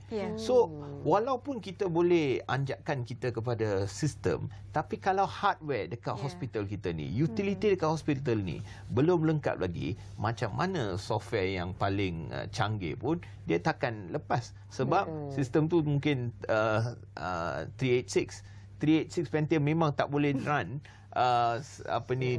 software sistem yang kita ada dekat bawah masa ni. So itu satu kekangan. Kalau daripada apa yang saya tahu, kerajaan memerlukan sekurang-kurangnya 2.5 bilion ringgit hanya untuk penukaran hardware. Tapi kalau kita tengok apa yang semalam PM sebut, okey, itu satu. Tapi selain daripada itu, infrastruktur tu kita kena lengkapkan. So apa yang baru-baru yang perlu dibuat sekarang, 1,200 klinik yang buat masa ni dive perlu diperbaiki. Itulah satu langkah pertama, sama dengan macam sekolah. Walaupun kita kata okey, sistem tu kena tukar, mungkin dia punya quality of education tu kena tukar, tapi sekolah kena lengkap dulu. So itulah kita kata, kita tumpukan ke mana apa yang kita boleh buat sekarang dan apa yang kita boleh buat jangka masa sederhana dan apa juga jangka pencapaian kita ataupun idaman kita di jangka masa yang yang pasti panjang. asas tu yang perlu diperkukuhkan dahulu itu pastinya. Dan saya tertarik juga mengenai fokus terhadap pendidikan kerana pendidikan ni adalah dilihat masa depan negara di mana melahirkan generasi yang bijak pandai, generasi pentadbir dan juga mereka yang akan bekerja pada masa akan datang. Dan kerajaan juga turut dilihat serius untuk fokus pada pendidikan digital termasuk untuk memperkasakan TVET dan juga inovasi STEM. Sebenarnya sesuatu yang menarik ni tapi sejauh manakah kita nak melihat bukan hanya terhadap memperkasakan pendidikan terhadap TVET dan STEM sahaja, tetapi kita nak melahirkan tenaga-tenaga ataupun pelajar ini dilihat akan memainkan peranan pada masa hadapan sebagai menjadi tenaga yang profesional untuk menjadi negara pencipta. Berbanding ketika ini kan Doktor, yang kita merupakan negara pengguna semata. Okey, terima kasih Nurul. Cerita pasal negara pencipta ni, saya selalu bila pelajar saya ambil satu subjek tu, saya akan bagi dia satu video Who Built the America. Okey, maksudnya daripada orang yang lebih kepada menggunakan apa yang ada and then dia boleh mencipta sesuatu. Ramai yang tidak tahu bahawa adanya pecahkan langit. Bagaimana pecahkan langit? Dulu ada 4 tingkat saja. Selepas sahaja pencipta itu namanya Carnegie. Dia lihat keperluan keluli itu, besi keluli itu datangnya daripada kasut ataupun kita panggil ladam kuda. Okey. Dia tengok benda tu, benda ni kuat. Sebenarnya punca ni satu. Okey, dia kata dia nak sambung antara timur dan barat US. Dia nak buat satu jambatan supaya kapal-kapal di bawah itu boleh lalu.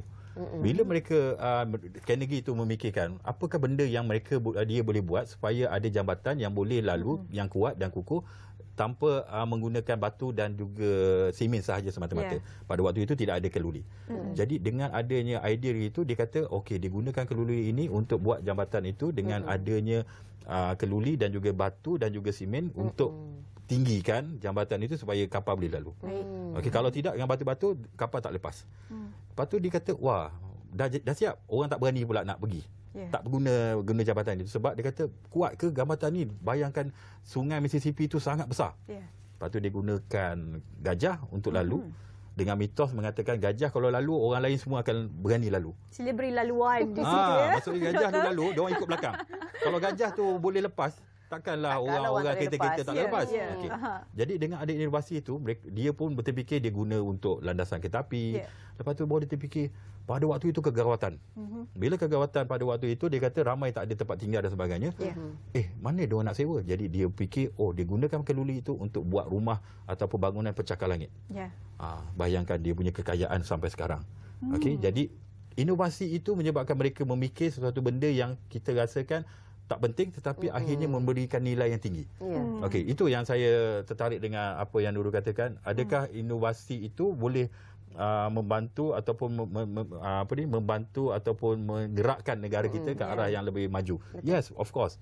Okey, kalau kita hanya pengguna, itu yang kajian separuh penggal kata high growth, high value untuk industri. Cuba bayangkan, kalau kita ada air, kita haji bagi je kat jiran kita, ambil air mentah tu dengan bayaran nilai tu. Padahal air itu kita boleh value addedkan dia supaya dia jadi lebih mahal dan sebagainya. Begitu juga yang nadi bumi baru-baru ni. Kita jumpa hasil itu yang kita boleh guna, kita boleh supplykan untuk industri-industri penting dengan nadi bumi ini. Kita prokerkan apa yang kita ada. InsyaAllah, sekurang-kurangnya bila kita ada sumber, jangan bagi saja pada orang, kita value addedkan, kita bukakan industri yang sepatutnya, and then yang paling penting, okey, apa-apa yang kita nak buat, politik tolong ketepikan. Bila kerajaan negeri, kerajaan pusat tak bersama, saya bagi contoh mudah je lah, kita nak buat koridor di utara. Ini sebagai contoh. Dalam KSP ada tulis juga koridor di utara, selatan, timur dan barat. Kat utara, saya rasa pengalaman saya sejak bulan lepas saya pernah pergi Perlis, Pening dan sebagainya setiap minggu. Saya paling takut nak pergi ke sana sebab kereta banyak dengan lori yang banyak. Kenapa lori itu banyak? Sebab mungkin dari segi fasiliti untuk mereka hantar barang daripada Pening ke Johor tidak cukup. Sebab tu PM kata besarkan airport. Okey, sepatutnya boleh juga buat airport di seberang Perai. Jadi patut Kedah, Pening, Perlis, you bayangkan. Perlis siapa jaga? Kedah siapa jaga? Pening siapa jaga? Nak mesyuarat sekali tu, saya terus terang, ini bukan saya cakap, ini kawan-kawan saya cakap dalam koridor, nak mesyuarat sekali pergi kat Pening, orang Kedah tak datang. Pergi kat Kedah, orang Pening tak datang. Dia kata apa?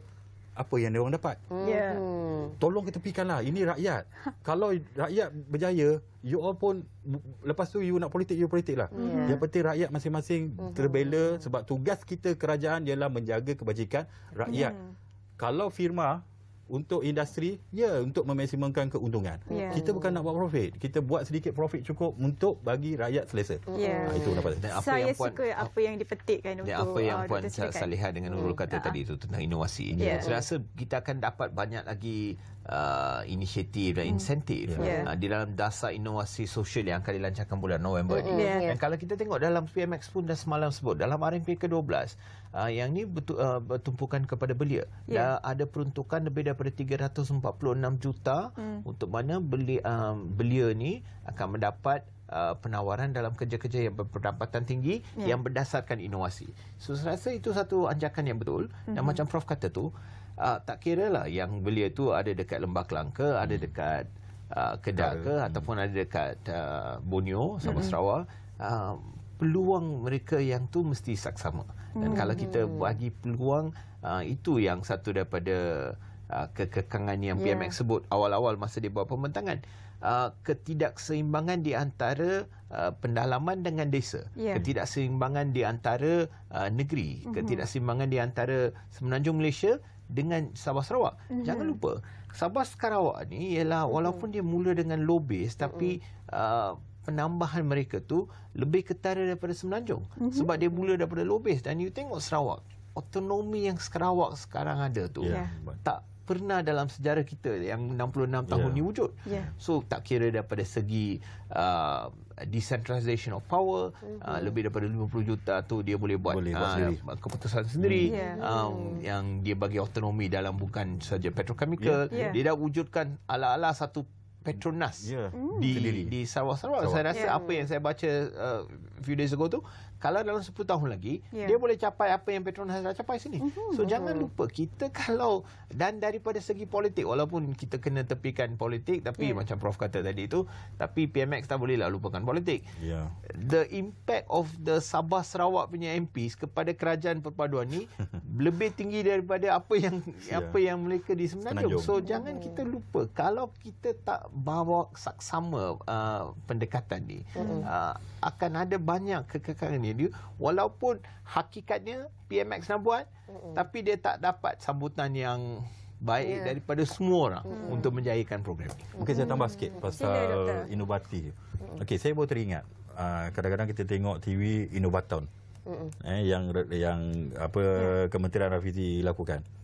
Okey, bagus. Maksudnya kita inovasi yang ada di dalam pasaran, kita cuba ketengahkan, kita perkenalkan pada rakyat dengan cara yang mudah. Okey, kita buat game. Okey. Tapi kena ingat, adakah Innovaton pemenang-pemenang itu hanya di situ sahaja ke? Ataupun boleh pergi lagi jauh? Malah mereka terbela. Ini contohlah, kalau kita lihat banyak program-program reality TV melahirkan penyanyi. Adakah mereka akan jadi penyanyi selepas itu? Jadi Innovaton itu adalah satu platform yang mereka buat yang baru, tetapi make sure lah benda itu boleh dikomersialkan. Saya rasa Datuk pun setuju, banyak benda-benda yang kita telah inovasikan tetapi tidak dapat dikomersialkan. Jadi merugikan peruntukan yang ada kerajaan turunkan. Okey, kita faham kadang-kadang ada kekangan dari segi penyelidik itu sendiri untuk mengkomersialkan. dudukkan, dia pandai fikir untuk inovasi tapi dia tak pandai untuk jual. Tidak ramai manusia yang pandai buat inovasi dia boleh jual. Betul. Okey, macam contoh mentol lampu yang saya cakap tadi ataupun kereta sebagainya. Saya rasa Henry Ford tak buat kereta, yang buat orang lain. Tapi yang akan bagikan idea dia. Begitu juga mentol. Kalau mentol tu bukan dia yang buat tetapi yang komersialkan orang lain. Jadi apa yang saya nampak di sini ialah inovasi kena selaras, kena ada alignment sekali dengan komersial. Okey, itu yang pertama. Yang kedua, saya nak tambah sikit dengan apa yang Datuk katakan tadi, Sabah dan Sarawak. Okey, saya setuju dengan apa pengumuman PMX baru-baru ni, 50 juta ke bawah bagi kepada Sabah untuk luruskan. Kita pergi ke Sabah, kita tengok apa yang berlaku di Sabah. Kadang-kadang saya pun kadang terlepas cakap, kenapa bangunan kat sini tak tinggi-tinggi? Adakah dalam otak saya kata gempa bumi? Tak, rupanya mereka tak lambat membangun kerana autonomi datangnya daripada Semenanjung. Tindakan yang baik, kita bagi projek 50 juta tu bagi pada mereka untuk mereka buat decision. Sebab diorang duduk situ bertahun-tahun, diorang tahu apa yang mereka perlu. Jadi janganlah kita hanya tunggu apa arahan daripada Semenanjung, pusat untuk mereka jalan. Tetapi mesti ikut tata kelola yang betul. Jangan bagi orang yang tak sepatutnya terpakai istilah.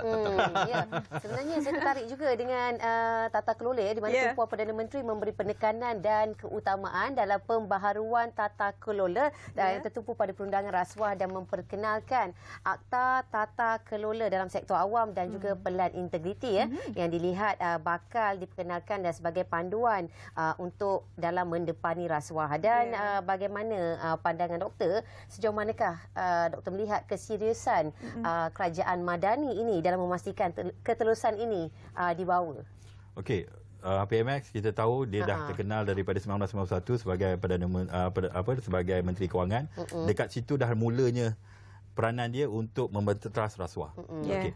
Kita kena support apa yang kerajaan buat untuk benteras rasuah. Tun Abdul Ahmad Badawi pun pernah buat benda tu. Dia cuba buat and then dia banyak kejayaan yang berlaku.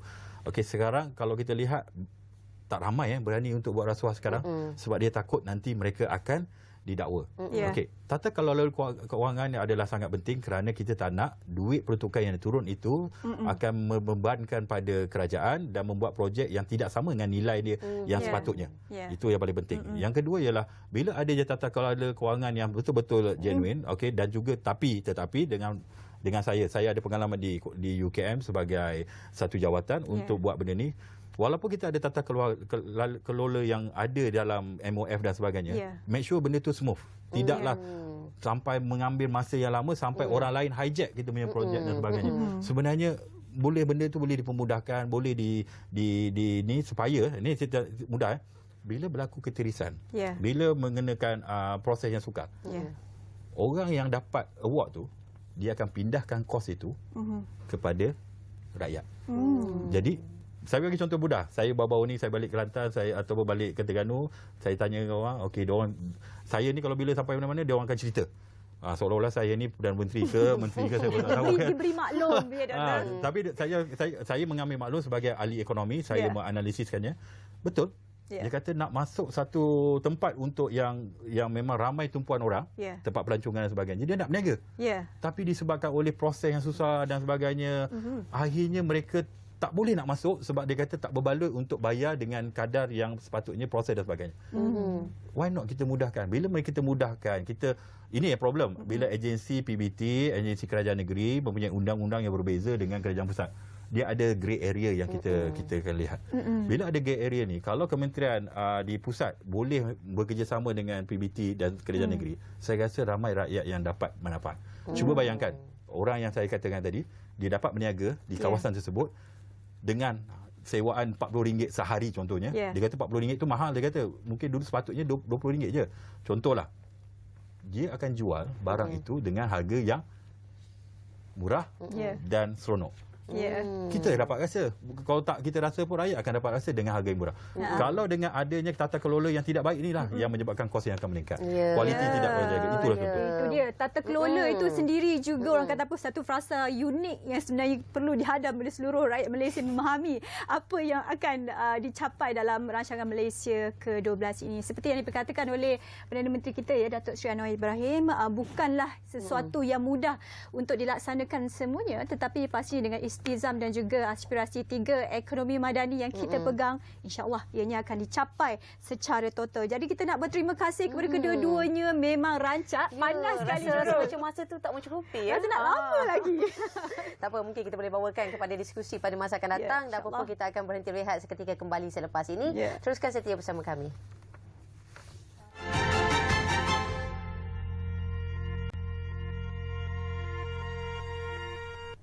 Baik, kembali bersama dengan kami untuk hari ini. Rancangan eksklusif khas untuk kita melihat kembali berkenaan tentang rancangan Malaysia yang ke-12. Tapi untuk blok yang cukup istimewa ini, kita akan bercerita tentang cerita Malaysia. Ini saya rasa tadi saya kata macam nak nervous pula. Ada seorang yang cukup istimewa dengan kita hari ini. Siapa Nurul, silakan. Okey, dan mungkin kita boleh perkenalkan bersama kita tetamu di studio hari ini adalah merupakan Ketua Pegawai Eksekutif bernama iaitu Encik Roslan Arifin akan turut bersama kita dalam cerita Malaysia bernama Sumber Berita yang Diyakini. Kenapa kita memilih untuk membawakan bernama Sumber Berita yang Diyakini? Kerana kita sedia maklum ya, kerana bernama pastinya membawa berita yang sahih dan merupakan sumber berita yang diyakini, merupakan moto ataupun tagline bernama. Dan kalau anda di luar sana dapat berita kalau tak pasti nak memastikan sejauh manakah kesahihan berita tersebut, boleh langsung terus ke bernama, kerana kami hanya memberikan informasi yang benar-benar belaka. Ya, betul. Sumber berita yang diyakini bernama, dan pastinya kita dah lama dekat sini bersama dengan anda. Media yang kita bawakan, berita-berita yang kita bawakan sentiasa yang terkini. Dan tak sabar saya nak kenalkan di sebelah saya ini iaitu Tuan Roslan Arifin, Ketua Pegawai Eksekutif bernama. Cik Lan, apa khabar hari ini pagi ni? Baik, Nervous saya Salihah sampai tiba terasa saya macam terasa aura dia. kita jangan rasmi sangat. Santai je ya. Okey. Tapi terlebih dahulu saya ucapkan terima kasihlah pada penerbit menjemput saya dan juga pada Nurul dan Salihah, kerana alhamdulillah kita banyak syukur kerana hari ini kita dapat orang kata bersama untuk kita berbincang. Tadi Nurul mengatakan bahawa bernama sumber yang sahih. Kita memang betul. Kita ni lahir dah lama dah. Bernama ni lahir pada tahun meneka atanya pada tahun 67 dan kita beroperasi pada tahun 1968 dan daripada situ kata menjadi satu sejarah lah. Di mana tujuan kita ataupun tuan kerajaan pada ketika itu menubuh bernama adalah bagi membolehkan kita menyampaikan maklumat, informasi, fakta kepada rakyat. Ketika itu bayangkan tahun 60-an dulu kan. Tak lahir lagi Salihah dan Nurul saya dah dia lah kan. Tapi menunjukkan bahawa ketika itu kerajaan mempunyai wawasan bahawa kita perlu mempunyai atau memiliki satu agensi berita. Maka tujuannya adalah bagi membolehkan kita menyampaikan maklumat berkaitan dengan pertama sekali mengenai pembangunan apa yang berlaku dalam negara. Dan seterusnya begitulah perkembangan bernamanya. Sehingga hari ini bernama kita telah mempunyai pejabat di semua negeri. Jadi setiap negeri kita ada pejabat kita, biro kita panggil. Dan kita juga mempunyai pejabat di kalangan negara-negara ASEAN. Jadi contohnya di Singapura, di Jakarta, di Bangkok yang kita beroperasi semata-mata bagi membolehkan kita juga menyampaikan ataupun berkongsi jugalah mengkata perkara-perkara dan perkembangan yang ada di dalam negara kita kepada negara-negara jiran. Bukan setakat di ASEAN saja. Kita juga orang kata dalam peringkat dunia ni kita mempunyai rakan-rakan strategi. Iaitu di Asia Pasifiknya, di negara Arabnya, di Eropah, di Amerika, di mana kita berkongsi akan apa yang sahaja yang sedang kita tempuhi. Supaya orang kata mereka ataupun dunia luar ini kembali pada perkataan tadi, iaitu mereka mendapat maklumat yang sahih, fakta yang betul. Itulah yang kata tujuan bernama ditubuhkan tu. Pastinya berbicara tentang bernama juga kita pasti tahu banyak platform yang terlibat dalam kita menampaikan program dan juga berita-berita terkini. Jadi mungkin komen Tuan Roslan, apa platform yang terlibat yang diperkenalkan kepada masyarakat kita sekarang? Bernama ni kita bermula kita panggil wire service. Kalau dulu kita panggil teks lah Itu pada awal-awal tahun penubuhan kita. Dan bermula pada era orang kata milenium, tahun-tahun 2000 ke atas, kita mula orang kata mengikuti perkembangan teknologi dunia. Ramai yang tak tahu bahawa bernama ni sebenarnya antara yang pertama di Malaysia ini yang kita orang kata ke depan dari sudut teknologi. Ketika dunia kewartawanan Malaysia masih lagi menggunakan typewriter, bernama dah guna komputer dah. mungkin yang pertama itu ya. Jadi kita cuba up to date. Bagi membolehkan kita menyampai selain daripada maklumat yang ada, kita memastikan bahawa kesegeraan, kecepatan kita untuk sampai kepada destinasi ataupun sasaran kita. Jadi antara platform yang kita ada sekarang, kita banyak, tapi sudah pastilah. Contohnya bernama TV sendiri pada tahun 2008 kita tubuhkan.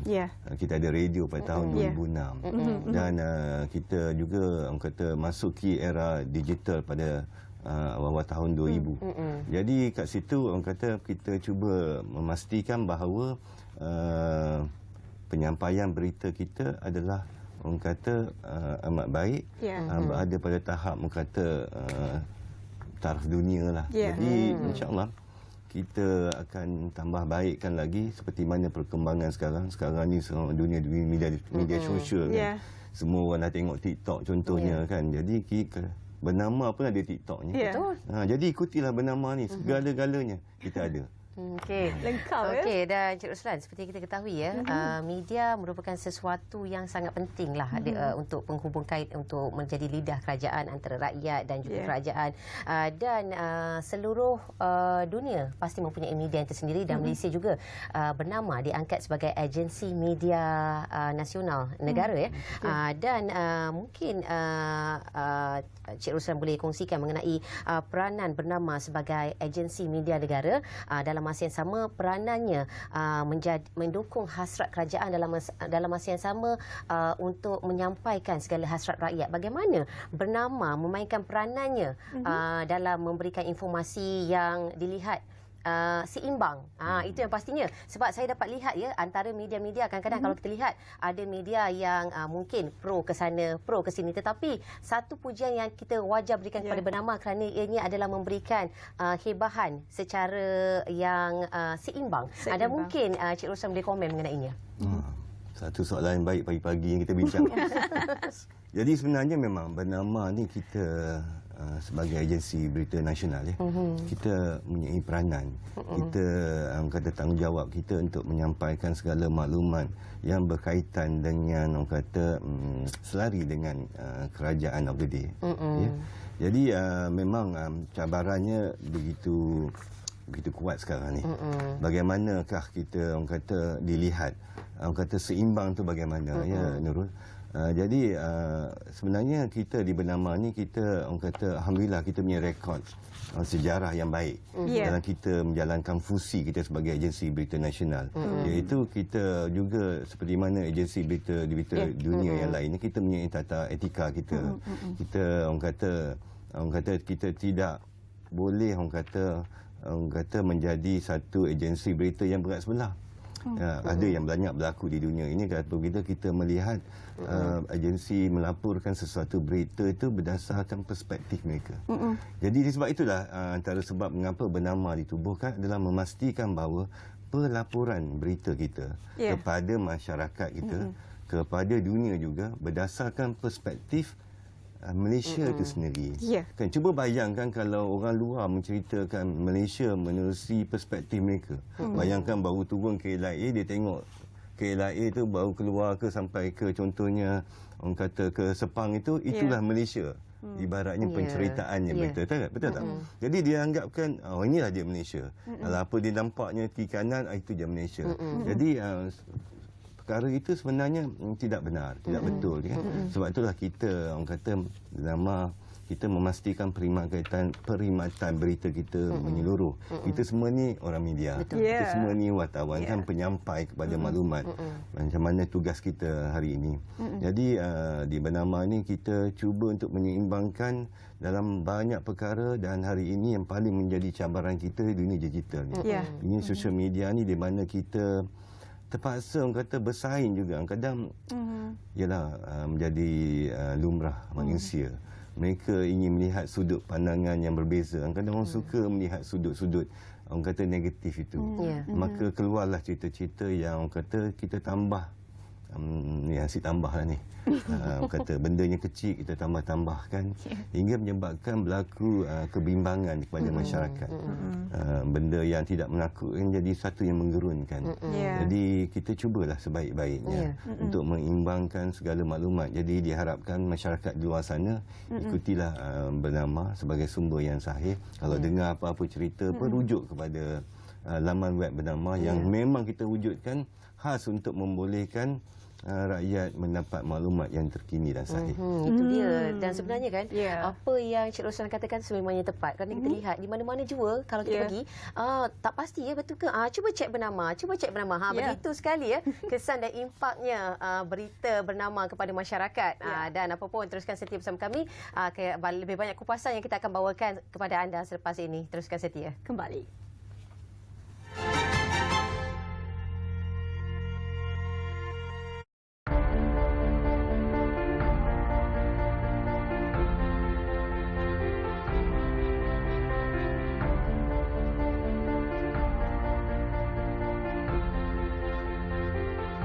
Kepercayaan kepada Tuhan, kesetiaan kepada raja dan negara, keluhuran perlembagaan, kedaulatan undang-undang, kesopanan dan kesusilaan.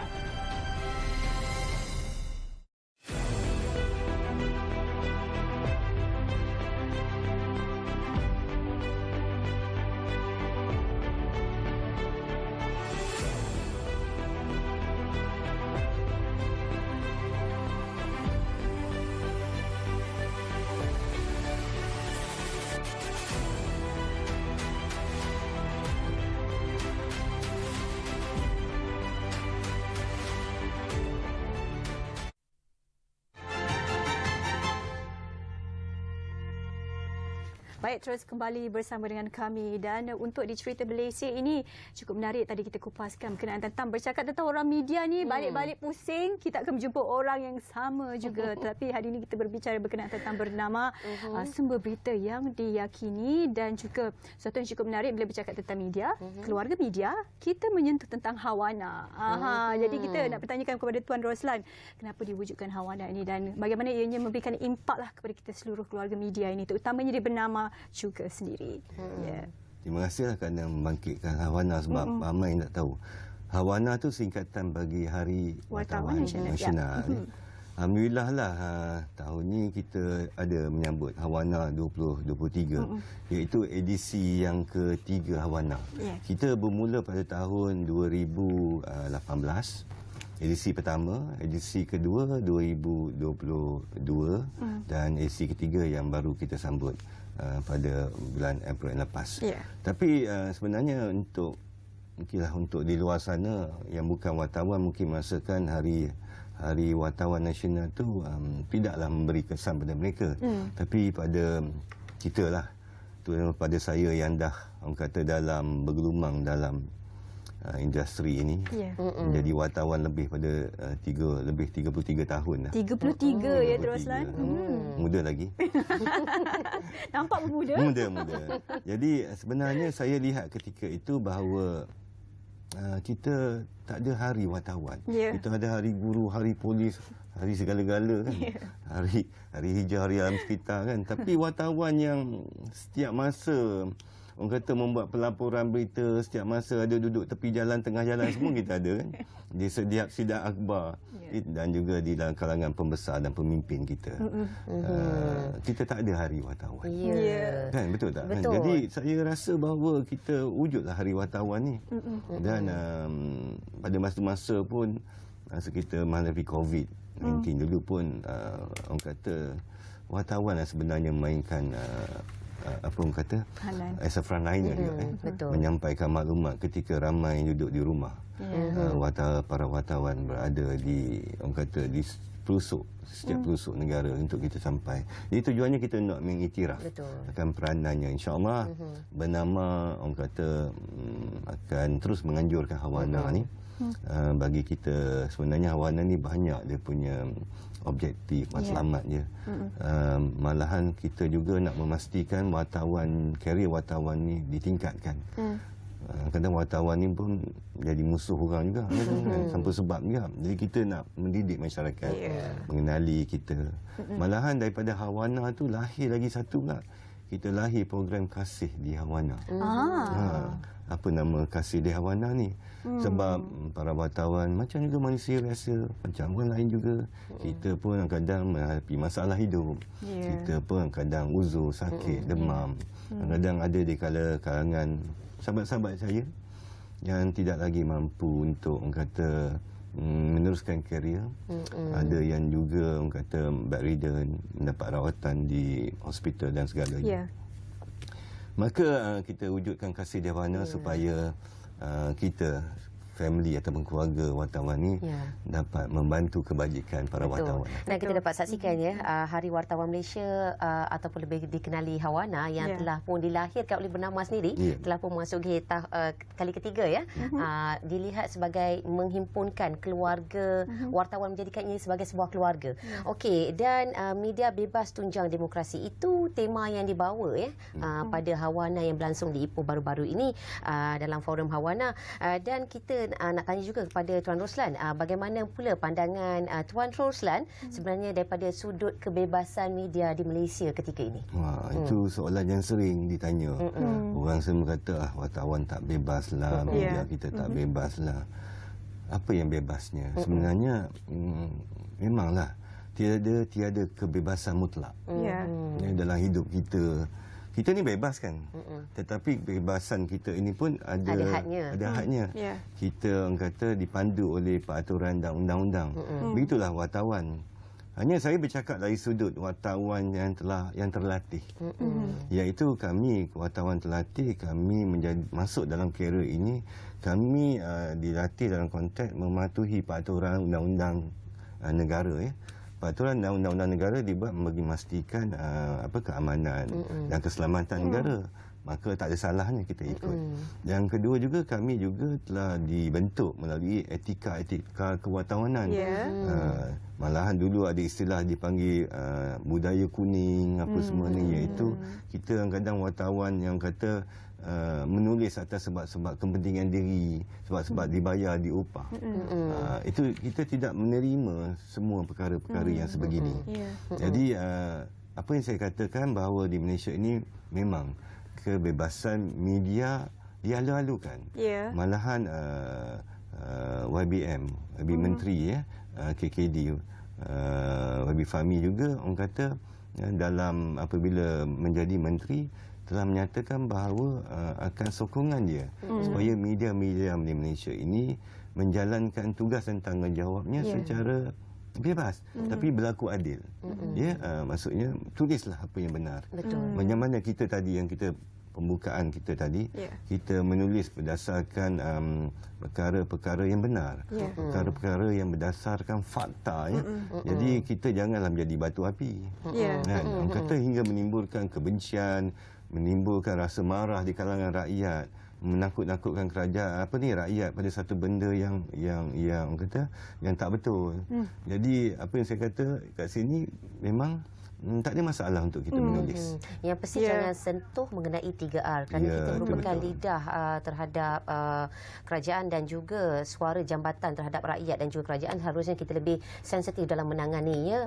Pastikan ianya berada dalam keadaan yang baik-baik belaka. Betul. Tak kala kita akan menyambut Hari Malaysia 2023, saya di program yang lain juga seringkali mewar-warkan jangan lupa kibarkan jalur gemilang anda yang dah gelora perasaan cintakan Malaysia tu. Kita gelorakan lagi perasaan cintakan Malaysia. Lagi 4 hari countdownnya, dan kali ini sambutan di Kuching, Sarawak. Jadi kita nak relatekan jugalah, tanya kepada Ketua Pegawai Eksekutif kita Tuan Roslan berkenaan tentang apa yang akan diadakan di Penama dan juga program beristimewa dan mungkin harapan Tuan Roslan sendiri. Sebagaimana tema tekad perpaduan. Penuhi harapan. Daripada Putrajaya 31 Ogos kita akan bergerak ke Bandaraya Kuching di Stadium Perpaduan Kuching untuk menyambut Hari Malaysia pula pada 16 September. Jadi untuk bernama seperti mana juga pernah kita buat sebelum ni, macam 31 Ogos juga kita ada grandstand juga kan, ingat kan? Meriah kita buat. Dan 16 September juga kita akan ke udara lah.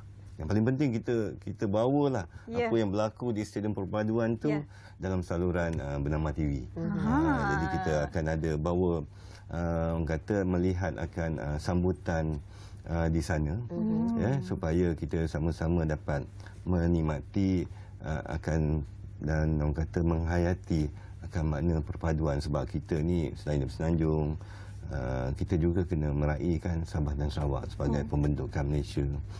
Saya sendiri pernah bertugas di Sarawak. Jadi memang Sarawak ni sebuah negeri yang kata kalau lihat perpaduan tu kita dapat rasai bagaimanakah pelbagai orang kata kaum dan etnik itu mereka tak salahnya lebih kurang 27 kaum di sana yang dapat bersatu padu.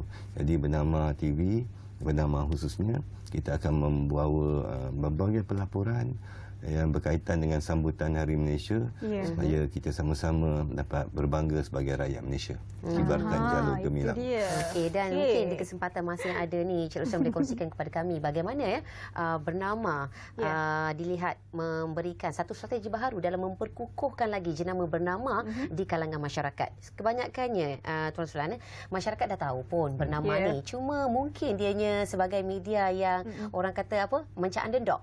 Orang tahu keberkesanan sejauh mana taring Bernama, tetapi daripada popular di mata rakyat, mungkin kita nak ketengahkan. Bagaimanakah caranya, pandangan Cik Ruslan? Kita sebenarnya kita ni bukan nak menjadi sebuah media yang popular publish.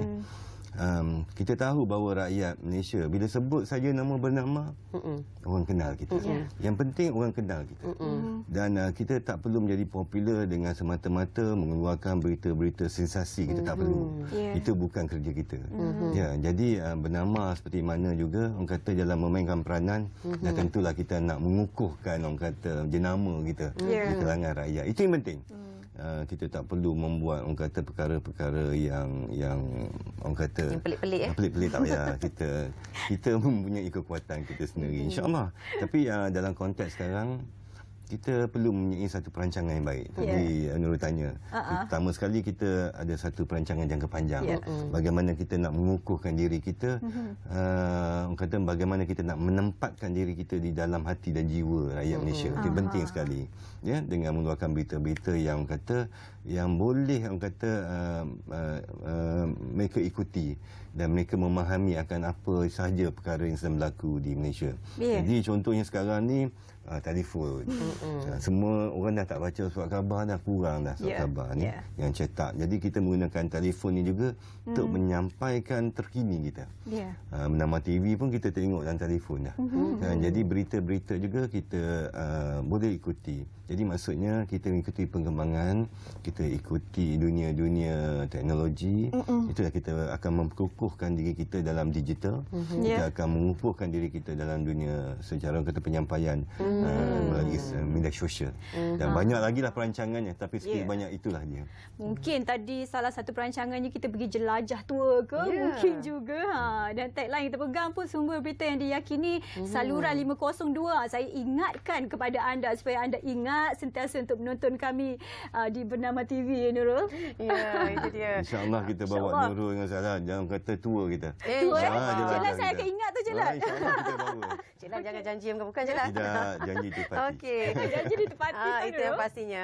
Okey, dan itu antara yang dapat kita kongsikan dalam cerita Malaysia. Begitu manis sekali momen untuk kita kenang, iaitu Bernama sumber berita yang diyakini. Itu dia. Dan kepada anda di luar sana, kalau rasa agak keliru menerima satu bahan berita itu sejauh manakah kesahihan sumber berita itu, terus sahaja langsung sahaja ke Bernama, kerana di sini kami yakini, kami jamin kepada anda segala apa yang kami sajikan adalah yang benar-benar belaka, iaitu sumber berita yang diyakini. Terima kasih kita ucapkan sekali lagi kepada Ketua Pegawai Eksekutif Bernama, iaitu Tuan Ruslan Arifin, yang sudi meluangkan masa bersama kami dalam Apa Khabar Malaysia pasti harinya dalam rancangan Malaysia ke-12 Ajakan Radikal yang bersiaran selama 2 jam hari ini, begitu memberikan informatif kepada anda di luar sana. Program eksklusif rancangan Malaysia ke-12 ini anda setia bersama dengan kami. Saya nak ucapkan terima kasih kepada anda. Jangan lupa nampak kita celoteh lagi di program-program yang lain. Teruskan di saluran 2002. 4 hari saja lagi untuk Hari Malaysia 2023. Dengan itu saya Nur Saliha Azmi. Saya Nuruddin Mul. Assalamualaikum, salam hormat. Terus setia bersama Bernama.